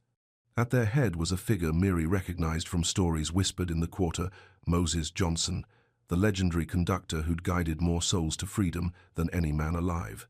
"Evening, folks," Moses called out as the boat grounded on the muddy shore. "Heard there might be some travelers tonight." Cade's face went white. "You're supposed to be in Ohio. Supposed to be a lot of places. Tend to show up where I'm needed most." The slave catchers raised their weapons, but Moses's men were already spreading out, taking positions that gave them cover behind wagons and water barrels. "Now this is interesting," Dr. Caldwell said. "The famous Moses Johnson, caught in the act of inciting slave rebellion. Not inciting anything, Doctor, just offering folks a choice. The only choice they have is to stay put and work their debt." "What debt?" Moses asked reasonably. "Papers were filed proper and legal. These folks are free. Courts might see it different once all the facts come out." But Miri was watching the dynamics of the confrontation, her perfect memory cataloging every detail. Something was wrong with the slave catchers. They moved like professionals, but their weapons were old, their clothes mismatched. "They're not real," she said suddenly. "What?" Elias asked. "The slave catchers. They're not professionals, they're local men dressed up to look like bounty hunters." She was right. As lightning flashed again, faces became clear under the rain-soaked hats. One was the blacksmith's helper from town, another was a farmer who sold vegetables at the market. "Cade's been hiring play acting," she continued, making it look like real slave catchers were interested so he could justify his document fraud. Moses Johnson laughed, a sound like thunder.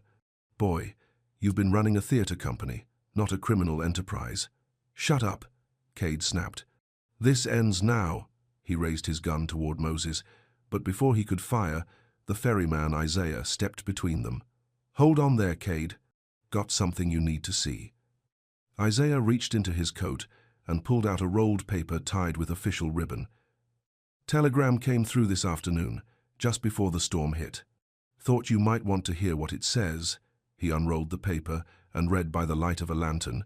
"Federal marshals en route stop. Multiple warrants for document fraud stop. All suspects to be arrested on site stop. Sheriff Crawford." The color drained from Cade's face. "Federal marshals? Seems your forgery scheme crossed state lines. Made it a federal crime." Isaiah's voice was matter-of-fact. "They'll be here soon as the bridge is repaired." Dr. Caldwell backed toward his horse. "This is preposterous. I'm a respectable physician." "Respectable physicians don't forge gambling debts," Miri said. "Federal crime to use the mail system for fraud, isn't it?" The doctor's face crumpled. He'd thought himself too clever to be caught, but a child's perfect memory had unraveled his scheme thread by thread. Time to go, Cade, Moses said quietly.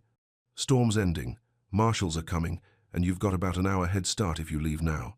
Cade looked around at the faces surrounding him, free people who would never be enslaved again, conductors who would keep running the railroad, and a child whose gift for remembering truth had destroyed his carefully constructed web of lies. This isn't over, he said, but his voice lacked conviction. Yes, it is, Miri replied. Some things end when truth comes to light. This is one of them. Cade and Dr. Caldwell mounted their horses and rode away into the storm, their fake slave catchers trailing behind. Within minutes, they were swallowed by the darkness. But the night wasn't over yet. Now what? Elias asked Moses. Now we finish what we started. Those who want to keep traveling north, my boat's ready. Those who want to stay and build something here, that's their choice too. One by one, people from the quarter stepped forward to make their decisions. Some chose to continue on the Underground Railroad to complete freedom in the north. Others decided to remain. To build new lives on land, they would help Elias transform from a plantation into something better. Samuel Brooks, clutching his real freedom papers, was among those who chose to stay.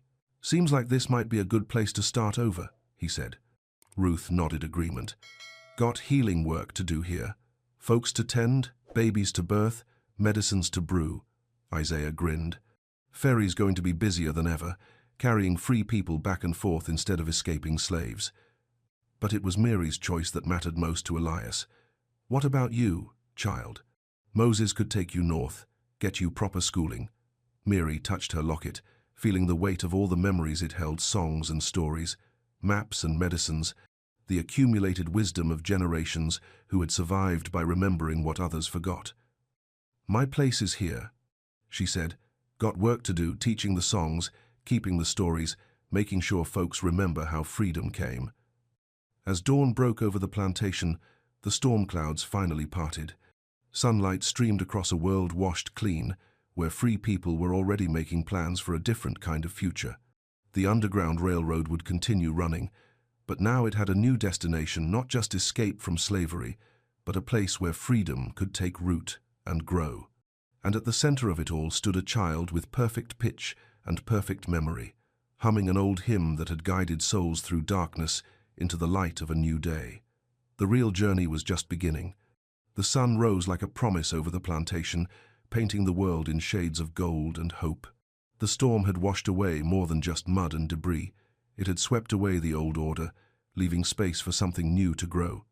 Elias stood on the porch where his father had died, looking out at a yard transformed. Free people moved with different purpose now, their backs straighter, their voices carrying further. The weight of bondage had lifted, and you could see it in every gesture. Hard to believe it's over, Annalise said, joining him on the steps. Not over, just beginning. She smiled and took his hand. When do we start the real work? Today, this morning, right now. They had plans, ambitious, difficult, necessary plans.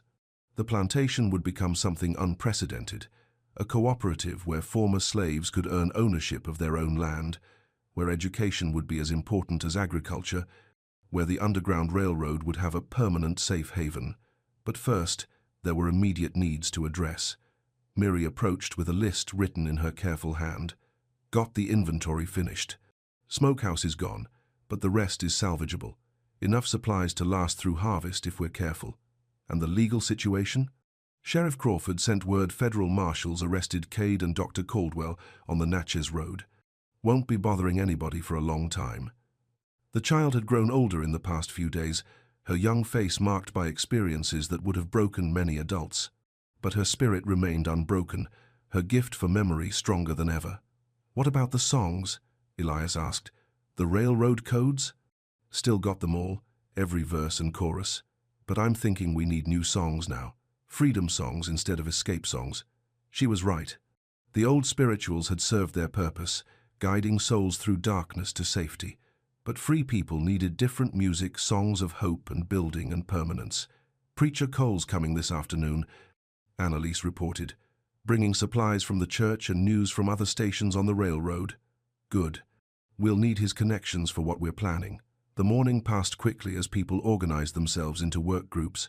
Some focused on rebuilding the smokehouse would be replaced with something better, and new cabins were planned for families choosing to stay.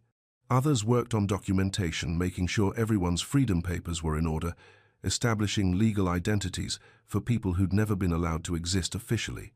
But the most important work was happening in small groups, gathered under trees and on porch steps, where Miri was teaching.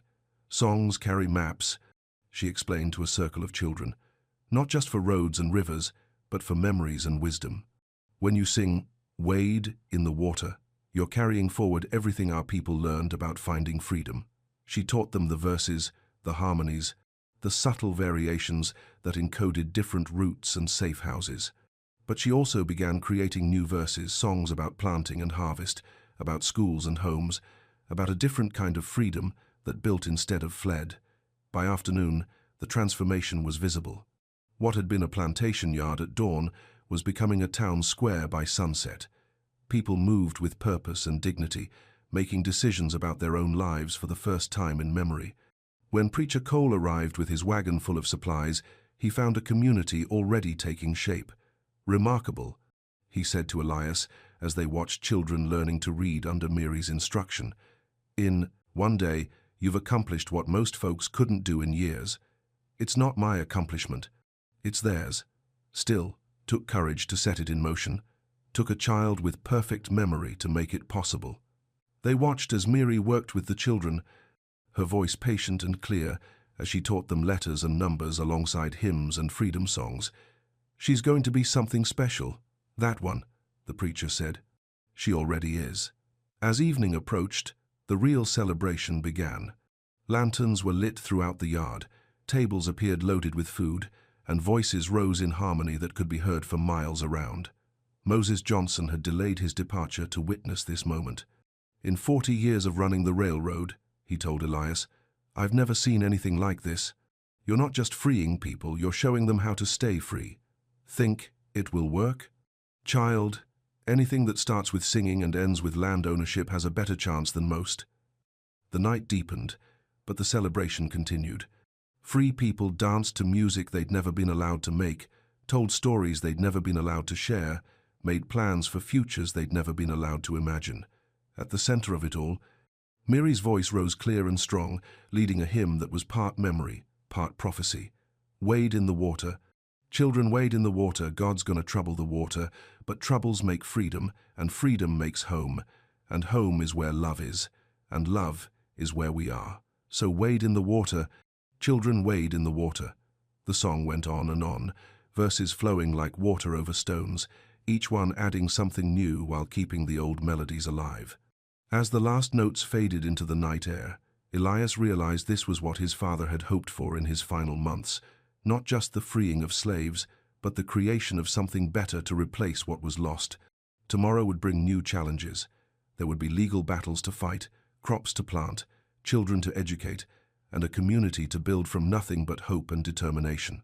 But tonight, under stars that shone like promises, free people celebrated the beginning of a future that belonged entirely to them. And at the heart of it all, a child with the voice of an angel and the memory of a sage continued to sing songs that would guide them all toward whatever came next. The Underground Railroad had reached its destination at last, not in the north, but right here in the place where slavery had once seemed permanent and freedom had seemed impossible. The greatest journey of all was just beginning. 3 months later, the courthouse steps blazed in autumn sunlight. The same stone stairs where Cade had tried to intimidate with forged documents now served a different purpose, truth proclaimed in the full light of day. Judge Morrison sat behind his portable desk, but this time the papers before him told stories of justice rather than fraud. A stack of properly sealed manumission documents, marriage certificates, and land deeds waited to be entered into the permanent record. The crowd was different too. Where once there had been suspicious neighbors and worried creditors, now families gathered to witness the formal recognition of what had already become reality.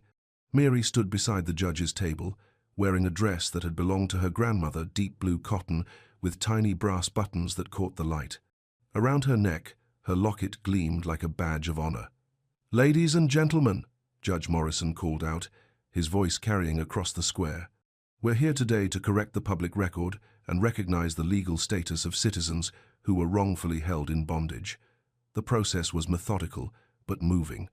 One by one, names were read aloud as people stepped forward to receive their freedom papers, not hastily written documents filed in crisis, but beautifully penned certificates with official seals and ribbons. Isaiah Washington, the judge read, formerly enslaved at Ward Plantation, now recognized as a free citizen of Mississippi, with all rights and privileges appertaining thereto. The old ferryman stepped forward, his back straight and his eyes bright. He took his papers with hands that had guided countless souls across dangerous waters, and the crowd responded with warm applause. Samuel Brooks, Ruth Coleman, Martha Stevens. Each name carried a story. Each certificate represented a life reclaimed from bondage. But it was more than legal recognition. It was public acknowledgement of worth and dignity. When all the manumissions had been distributed, Judge Morrison moved to the next stack of papers. "The matter of Ward Plantation," he announced. Following extensive investigation into forged documents and fraudulent debt claims, the court finds that the estate of Marcus Ward is free and clear of all legitimate obligations. Elias stepped forward. "Your Honor, I wish to deed portions of the plantation to the families who have worked the land." "Proceed." The land distribution had been planned carefully over the previous months. Each family received a plot large enough for a home and garden, with shared access to the fields for larger crops. To Isaiah Washington, 20 acres along the river, including ferry rights and landing privileges. To Samuel and Martha Brooks, 15 acres of good bottom land, suitable for cotton and corn. The list continued until every family had received their portion. What had once been a plantation worked by enslaved people became a community of independent landowners. But Mary's role in the ceremony was yet to come. "The court recognizes Mary Coleman," Judge Morrison said, "for exceptional service in exposing document fraud and recovering stolen papers." The child stepped forward, her locket catching the sun. In her hands, she carried a leather satchel, the same one that had held the evidence against Cade Huxley. "Miss Coleman," the judge continued, "by order of the federal government, you are appointed as official keeper of Underground Railroad records for this district." A murmur ran through the crowd. It was an unprecedented position, a child barely 9 years old given responsibility for maintaining the secret network's documentation.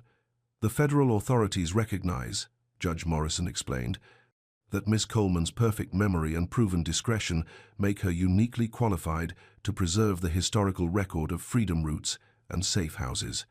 Mary accepted the appointment with serious dignity. "I promise to keep the songs and stories safe, Your Honor, and to teach them to others so they won't be lost." The crowd erupted in applause. This child had faced down grown men with guns, exposed elaborate fraud schemes, and guided people to safety through storms, both literal and figurative. But the day's business wasn't finished. "Finally," Judge Morrison said, "the matter of marriage between Elias Ward and Annalise Coleman." The couple stepped forward, hands joined, faces radiant with happiness. Their journey to this moment had been long and dangerous, but love had proven stronger than law, stronger than custom, stronger than fear. "The blessing given by Reverend Cole on your porch 3 months ago is hereby recognized as legal and binding," the judge announced. "Your marriage is entered into the permanent record of this court." Preacher Cole stepped up beside them. "What God has joined together, let no man put asunder," he said, his voice carrying the weight of Scripture and the joy of victory. As the legal ceremony concluded, the real celebration began. The courthouse square filled with music and laughter as the community that had been forged in crisis now gathered in triumph. Tables appeared as if by magic, loaded with food that represented the bounty of free labor. Musicians brought instruments, and voices rose in harmony that transformed the autumn air into something sacred. But the most important moment came when Mary climbed onto a wooden crate and began to sing. Her voice was clear and strong, carrying a new verse she'd composed for this day. "Wade in the water, children, wade in the water. God's gonna trouble the water. Troubles brought us freedom, freedom brought us home. Home is where we build it with our hands. So wade in the water, children, wade in the water." The song went on, each verse telling part of their story, the fear and danger, the courage and determination, the final triumph of truth over lies. As the last notes faded, Judge Morrison stood and raised his hands for attention. "Let it be recorded," he said formally, "that on this day, October 15th, 1854, the people of Ward Plantation became the founding citizens of Coleman Township, a free community established by law and blessed by Providence." The cheers that followed could be heard for miles around. What had begun as a desperate attempt to free a handful of enslaved people had become something much larger, a new kind of community that proved freedom and prosperity could coexist. As evening approached and the celebration moved from the courthouse to the community itself, Mary found herself surrounded by children begging for stories. "Tell us about the night you went for medicine," little Sarah Brooks pleaded. "Tell us about finding the forged papers," added Timothy Collins, now fully recovered from his fever. Mary settled herself on the courthouse steps and began to weave the tales not just of recent events, but of all the stories her grandmother had taught her, all the songs that carried maps to freedom, all the wisdom accumulated by generations who had survived by remembering. "Once upon a time," she began, "there was a little girl who could remember everything she heard." The children gathered close, their faces bright with attention. These stories would become their stories, passed down through generations yet to come. As stars appeared overhead and lanterns bloomed throughout the square, the sound of Mary's voice carried on the night air, teaching, preserving, ensuring that no matter what trials lay ahead, the memory of this day would never be forgotten. The Underground Railroad had reached its destination at last. Not in some distant northern city, but right here in the heart of Mississippi, where courage and memory had transformed bondage into freedom. The greatest journey of all was complete, but the most important work, building a free future on the foundation of a remembered past, was just beginning. The porch of the Ward House glowed with lantern light as evening settled over Coleman Township. Tables stretched from the front steps to the oak grove, laden with food that told the story of a community's transformation. Annalise moved through the crowd in her grandmother's wedding dress, ivory silk, with pearl buttons and lace that had yellowed to cream with age. But on her, it looked fresh as morning light, especially with the quilt draped across her shoulders like a veil. Not just any quilt, the same one that had once mapped escape routes with its tiny red stitches. Now those coded markers served a different purpose, binding the past to the present in threads of memory and hope. "Most beautiful bride I've seen in 40 years of conducting weddings," Preacher Cole declared, adjusting his best black coat. "Most unusual wedding, too," added Judge Morrison, who had stayed for the celebration. "First time I've married a couple who were already legally wed but wanted the community blessing." Elias appeared in his father's formal suit, altered to fit his leaner frame. The coat was dark blue wool with brass buttons that matched Mary's locket, and his eyes held the same brightness that had drawn Annalise to him 3 years before. "Ready?" he asked, offering his arm. "Been ready since I was 15 years old," she replied. They walked together through the crowd of friends and neighbors, people who had shared dangers and triumphs, who had chosen to build something new from the ashes of the old system. Isaiah Washington struck up the music on his fiddle, joined by Samuel Brooks on harmonica and little Sarah on a penny whistle. The tune was familiar, "Amazing Grace," but arranged in harmonies that spoke of deliverance more powerful than any one person's salvation. Mary stood at the center of the celebration, her voice rising clear and true above the instruments. She had become the community's song leader, the keeper of melodies that bound them together. "Amazing Grace, how sweet the sound, that saved a wretch like me. I once was lost, but now am found, was blind, but now I see." The words took on new meaning, sung by voices that had experienced literal blindness and found literal sight, literal loss, and found literal rescue. As the hymn concluded, Preacher Cole called for attention. "Dearly beloved," he began, "we are gathered here in the sight of God and this community to witness the public blessing of Elias Ward and Annalise Coleman in holy matrimony." But this was no ordinary ceremony. The vows they spoke had been written together, drawing on their shared experience of struggle and triumph. "I, Elias, take you, Annalise, not as my property but as my partner," he said, his voice carrying across the crowd. "What I have is yours, what I own belongs to both of us, and what we build together will stand as a testament to the power of love over law. I, Annalise, take you, Elias, "Not as my master, but as my equal," she replied. "Where you go, I will go willingly. Where you lead, I will follow freely. And where we will serve together as one heart and one mind." The traditional words of marriage had been transformed by their experience of bondage and liberation. These were vows that acknowledged the past while claiming the future. When Preacher Cole pronounced them husband and wife, the celebration that erupted could be heard in the next county. Cheers and applause, laughter and tears, music and dancing, all the joy that had been suppressed for years under slavery, now burst forth in pure happiness. But the evening's most moving moment came when Mary stepped forward with a special presentation. "Mrs. Annalise," she said formally, "the women of the quarter have something for you." Ruth Coleman emerged from the crowd carrying a bundle wrapped in clean white cloth. When it was unwrapped, it revealed a new quilt, not a map of escape routes this time, but a celebration of arrival. Each square had been crafted by a different woman, telling part of their shared story. There was the courthouse where truth had triumphed over lies, the ferry where Isaiah had carried them to safety, the church where they had found sanctuary. At the center was a square that took everyone's breath away, Mary's perfect memory rendered in fabric and thread. It showed the moment on the courthouse steps when she had pressed the true seal into wax, proving the authenticity of their freedom papers. "This is beautiful," Annalise whispered, running her fingers over the intricate stitchwork. "But it's too fine for everyday use." "Not for every day," Ruth said with a smile. "For passing down. When your children ask how freedom came to Coleman Township, you can show them this quilt and tell them the whole story." The mention of children brought fresh cheers from the crowd.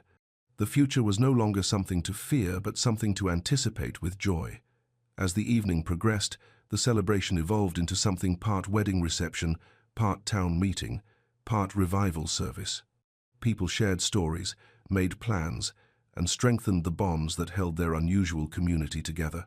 Judge Morrison found himself in earnest conversation with Moses Johnson, who had returned for the wedding. "I've seen many attempts at integrated communities," the judge said. "Most fail within a year. What makes you think this one will succeed?" "Leadership," Moses replied, nodding toward where Mary was teaching a group of children a new freedom song. "That child has the gift of memory, but more than that, she has the gift of hope. As long as she's here to remember how far they've come and sing about where they're going, this community will thrive." Near midnight, as the celebration began to wind down, Mary climbed onto her familiar wooden crate for one final song. "Got a new verse," she announced. "Been working on it all week." Her voice rose, clear and sweet, in the lantern light. "Wade in the water, children, wade in the water. God's gonna trouble the water. Troubles brought us wisdom, wisdom brought us peace. Peace is what we're building, building day by day. So wade in the water. Children, wade in the water." The crowd joined in, hundreds of voices blending in harmony that seemed to rise all the way to heaven. It was a sound of pure triumph, not just over slavery, but over despair, fear, and the lie that some people were less human than others. As the last notes faded into the night air, Elias and Annalise stood together on their porch, looking out at the community they had helped create. "Think it will last?" Annalise asked. "Look at them," Elias replied, gesturing to the families gathering their children for the walk home. "Look at the way they move, the way they talk, the way they plan. These are free people building a free future. It will last." From somewhere in the darkness came the sound of Mary's locket clicking shut, the child preserving one more perfect memory in the treasury of her mind. Tomorrow would bring new challenges. There would be crops to plant, schools to build, and the constant work of proving that freedom could flourish in the most unlikely places. But tonight, under stars that shone like promises, a community celebrated the wedding that had sealed their covenant with the future. The Underground Railroad had reached its final destination, not in escape from the South, but in the transformation of the South itself. One heart, one family, one community at a time.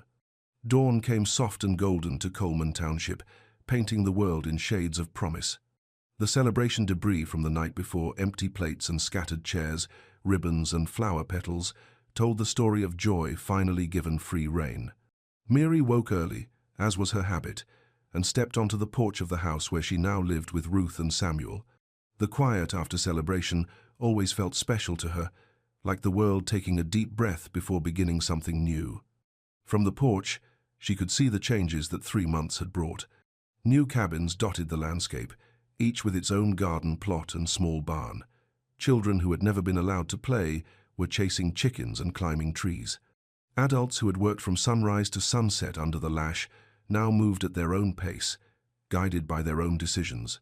"Up with the roosters again," Ruth observed, joining her on the porch with 2 cups of chicory coffee. "Couldn't sleep. Too much to think about." "Good thinking or worried thinking?" Miri considered. "Both, maybe. Happy about yesterday, but wondering what comes next." It was a fair concern. The legal battles were over, the community was established, and the immediate dangers had passed. But freedom, they were learning, was not a destination, but a daily choice. "Morning, ladies." Elias appeared on the path, leading his horse toward the ferry landing.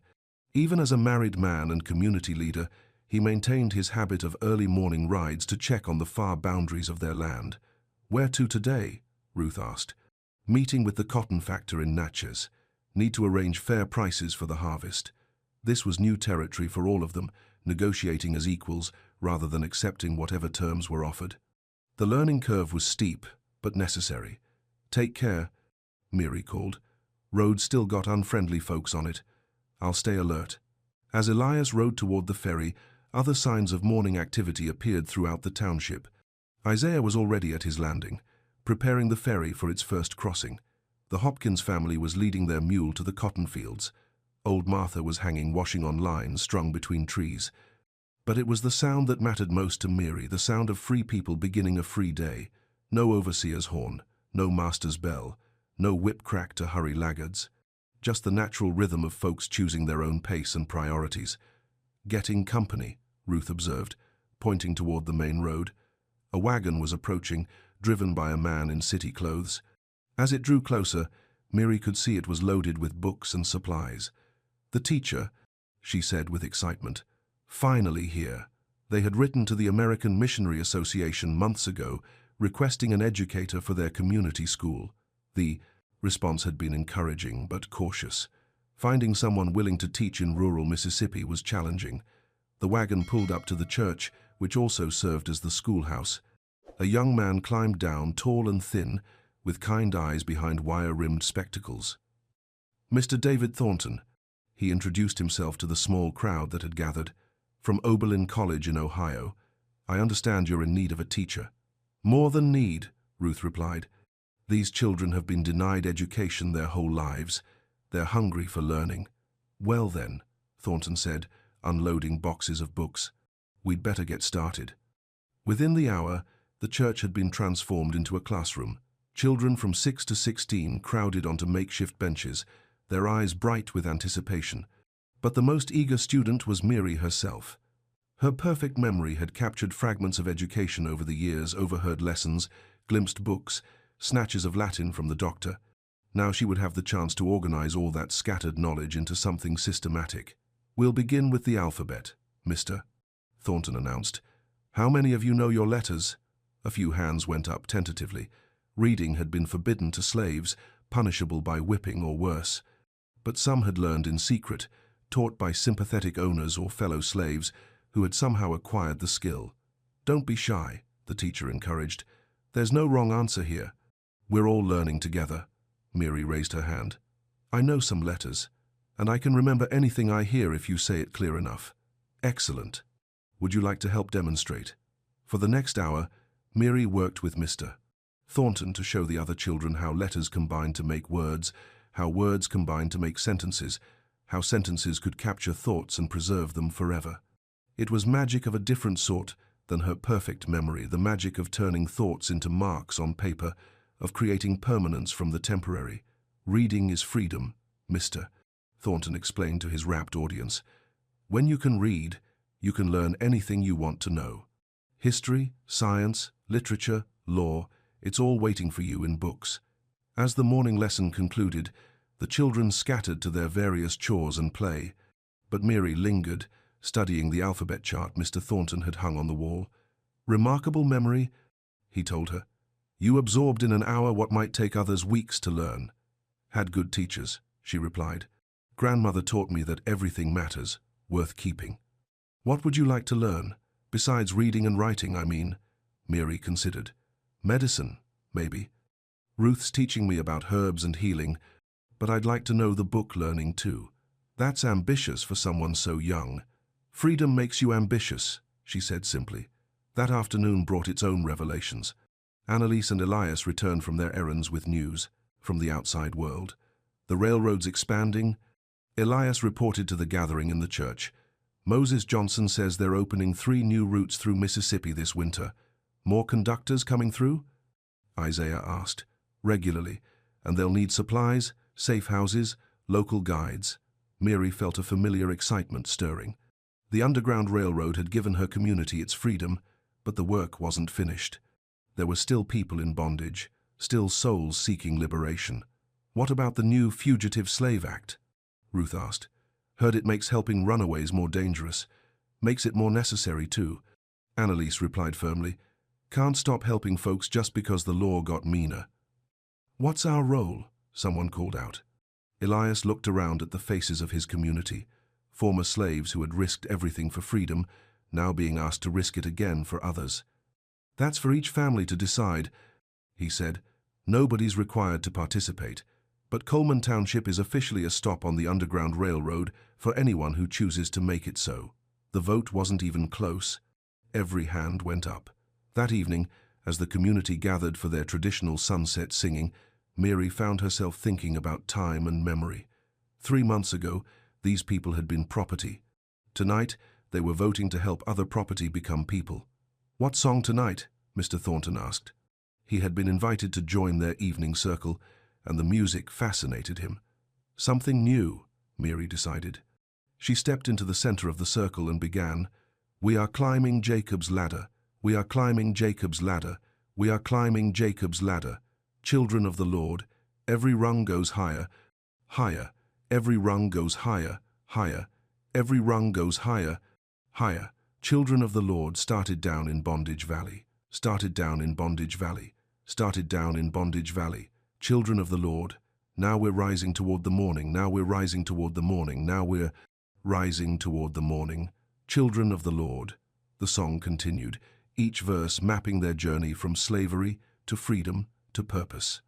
As voices joined in harmony, the sound carried across the township and beyond a declaration that the work was not finished, would never be finished as long as anyone remained in chains. When the singing ended and the community began to disperse, Mary remained in the church with her locket open, memorizing every detail of this day. The wedding was over, the celebration complete. Now came the harder task, proving that freedom could not only be won but sustained, that communities could be built on justice rather than exploitation. Tomorrow would bring new challenges, new opportunities, new souls seeking liberation. But tonight, under stars that seemed closer than ever before, Coleman Township hummed with the quiet satisfaction of work well done and work well begun. The Underground Railroad had found its permanent station at last, not at the end of the line, but at a new beginning, where every arrival was also a departure, every rescue was also a resurrection, every song of freedom was also an invitation for others to join the eternal journey toward justice. 1 year later, the courthouse steps once again served as a stage for truth. But this time, the gathering was neither crisis nor celebration, it was testimony.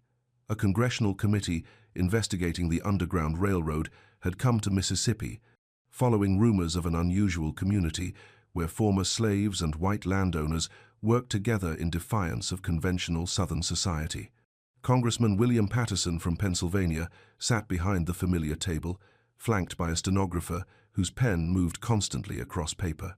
Before them lay documents, photographs, and sworn statements that told the remarkable story of Coleman Township.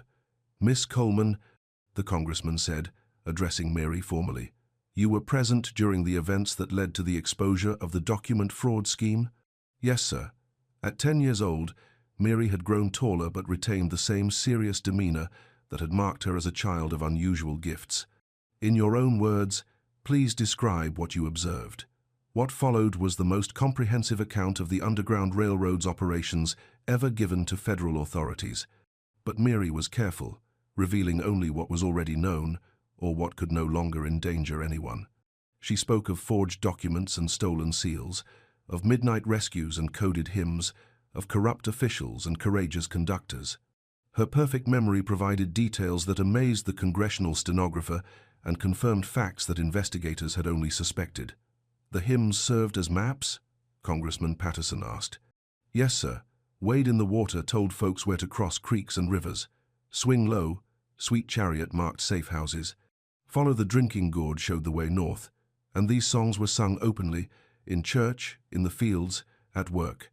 Nobody thought twice about slaves singing spirituals. That's what made them perfect for carrying messages." The congressman made notes. "What about the quilt patterns?" "Same principle. Quilts hanging on lines looked ordinary, but the patterns told stories. Log cabin blocks with yellow centers meant safe houses. Flying geese pointed directions. Wedding ring patterns meant someone was getting married or someone was about to be married to freedom. For 3 hours, Mary detailed the operation of what historians would later call the most sophisticated rescue network in American history. Her testimony was precise, factual, and devastating to those who had claimed the Underground Railroad was a myth or minor nuisance. "Miss Coleman," the congressman said finally, "you describe these events with remarkable clarity. How can you be certain your memory is accurate?" "Because forgetting isn't possible for me, sir. I remember everything, every face, every voice, every word. It's a gift," my grandmother said, came with responsibility. "What responsibility?" "To keep truth alive when folks try to bury it." When Mary's testimony concluded, other witnesses took their turn. Isaiah Washington described ferry operations that had carried hundreds of freedom seekers across dangerous waters.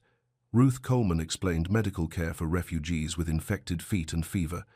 Samuel Brooks detailed the agricultural cooperative that had proven former slaves could be productive citizens, but it was Elias Ward's testimony that provided the legal framework the committee sought. "Gentlemen," he said, "Coleman Township represents proof that emancipation can work. Not just the freeing of individuals, but the creation of productive communities based on free labor and shared ownership." "You've had no problems with former slaves owning property?" a committee member asked. "None whatsoever. In fact, productivity has increased since emancipation. When people work for themselves rather than under the whip, they work harder and smarter." "What about social tensions?" "Minimal. When everyone has a stake in success, cooperation becomes natural." The congressman from Alabama on the committee was skeptical. "Mr. Ward, you're asking us to believe that mixing races in a single community creates no problems?" "I'm not asking you to believe anything, Congressman. I'm showing you evidence. Come see for yourself. Talk to our teachers, our merchants, our farmers. Judge the results, not the theory." This was the challenge that had brought the Congressional Committee to Mississippi in the first place. Reports of Coleman Township had reached Washington, carried by travelers and missionaries who described something unprecedented in the antebellum South. The investigation continued for a week, with committee members touring the township, interviewing residents, and examining financial records. What they found challenged every assumption about race, labor, and social organization. "The children attend school together?" Congressman Patterson asked Mr. Thornton. "White and colored children, yes. Learning seems to be colorblind. Any resistance from white families? None. The white families here chose this community specifically because of its integrated character. And academic progress? Remarkable. Some of these children have gone from illiterate to reading at college level in less than a year. When education is seen as liberation rather than obligation, motivation soars." The committee's final day in Coleman Township coincided with the community's weekly singing circle. As evening fell, voices rose in harmony that spoke of journeys completed and hope sustained. Mary led the singing, her voice strong and clear as it had been during the crisis that founded their community. "We have crossed the River Jordan, we have crossed the River Jordan, we have crossed the River Jordan to the promised land. Not by chariot, not by favor, not by chariot, not by favor, not by chariot, not by favor, but by courage and by band. Every voice that joins the chorus, every voice that joins the chorus, every voice that joins the chorus helps the freedom song expand." As the singing concluded, Congressman Patterson approached Mary one final time. "Miss Coleman, your community faces uncertain times. The national debate over slavery is intensifying. Some predict war. Are you optimistic about the future? Mary touched her locket, feeling the weight of all the memories it represented. Mr. Patterson, my grandmother used to say that truth is like water, it always finds a way through the cracks. We've shown that freedom works, that people can live together in peace if they choose justice over tradition. And if war comes, then we'll remember what we've learned here. Remember that freedom isn't just the absence of chains, it's the presence of choice. Choice about how to live, how to work, how to raise children, how to worship God. You sound very certain. I am certain, because I remember every step of the journey that brought us here, and anyone who remembers that clearly can't help but believe in tomorrow. The Congressional Committee departed the next morning, their wagons loaded with evidence that would reshape national understanding of what former slaves could accomplish given opportunity and education. But their most important discovery wasn't documented in any report or recorded in any transcript. It was the sound of Mary's voice carrying across the township each evening, teaching new songs of freedom to children who would carry those melodies into a future that remained unwritten but was no longer unimaginable. The Underground Railroad had completed its most important rescue mission, not of individual slaves, but of the idea that freedom was possible for everyone, everywhere, whenever courage and memory joined forces to make it so. 5 years had passed since that first desperate morning when news of Old Ward's death had changed everything.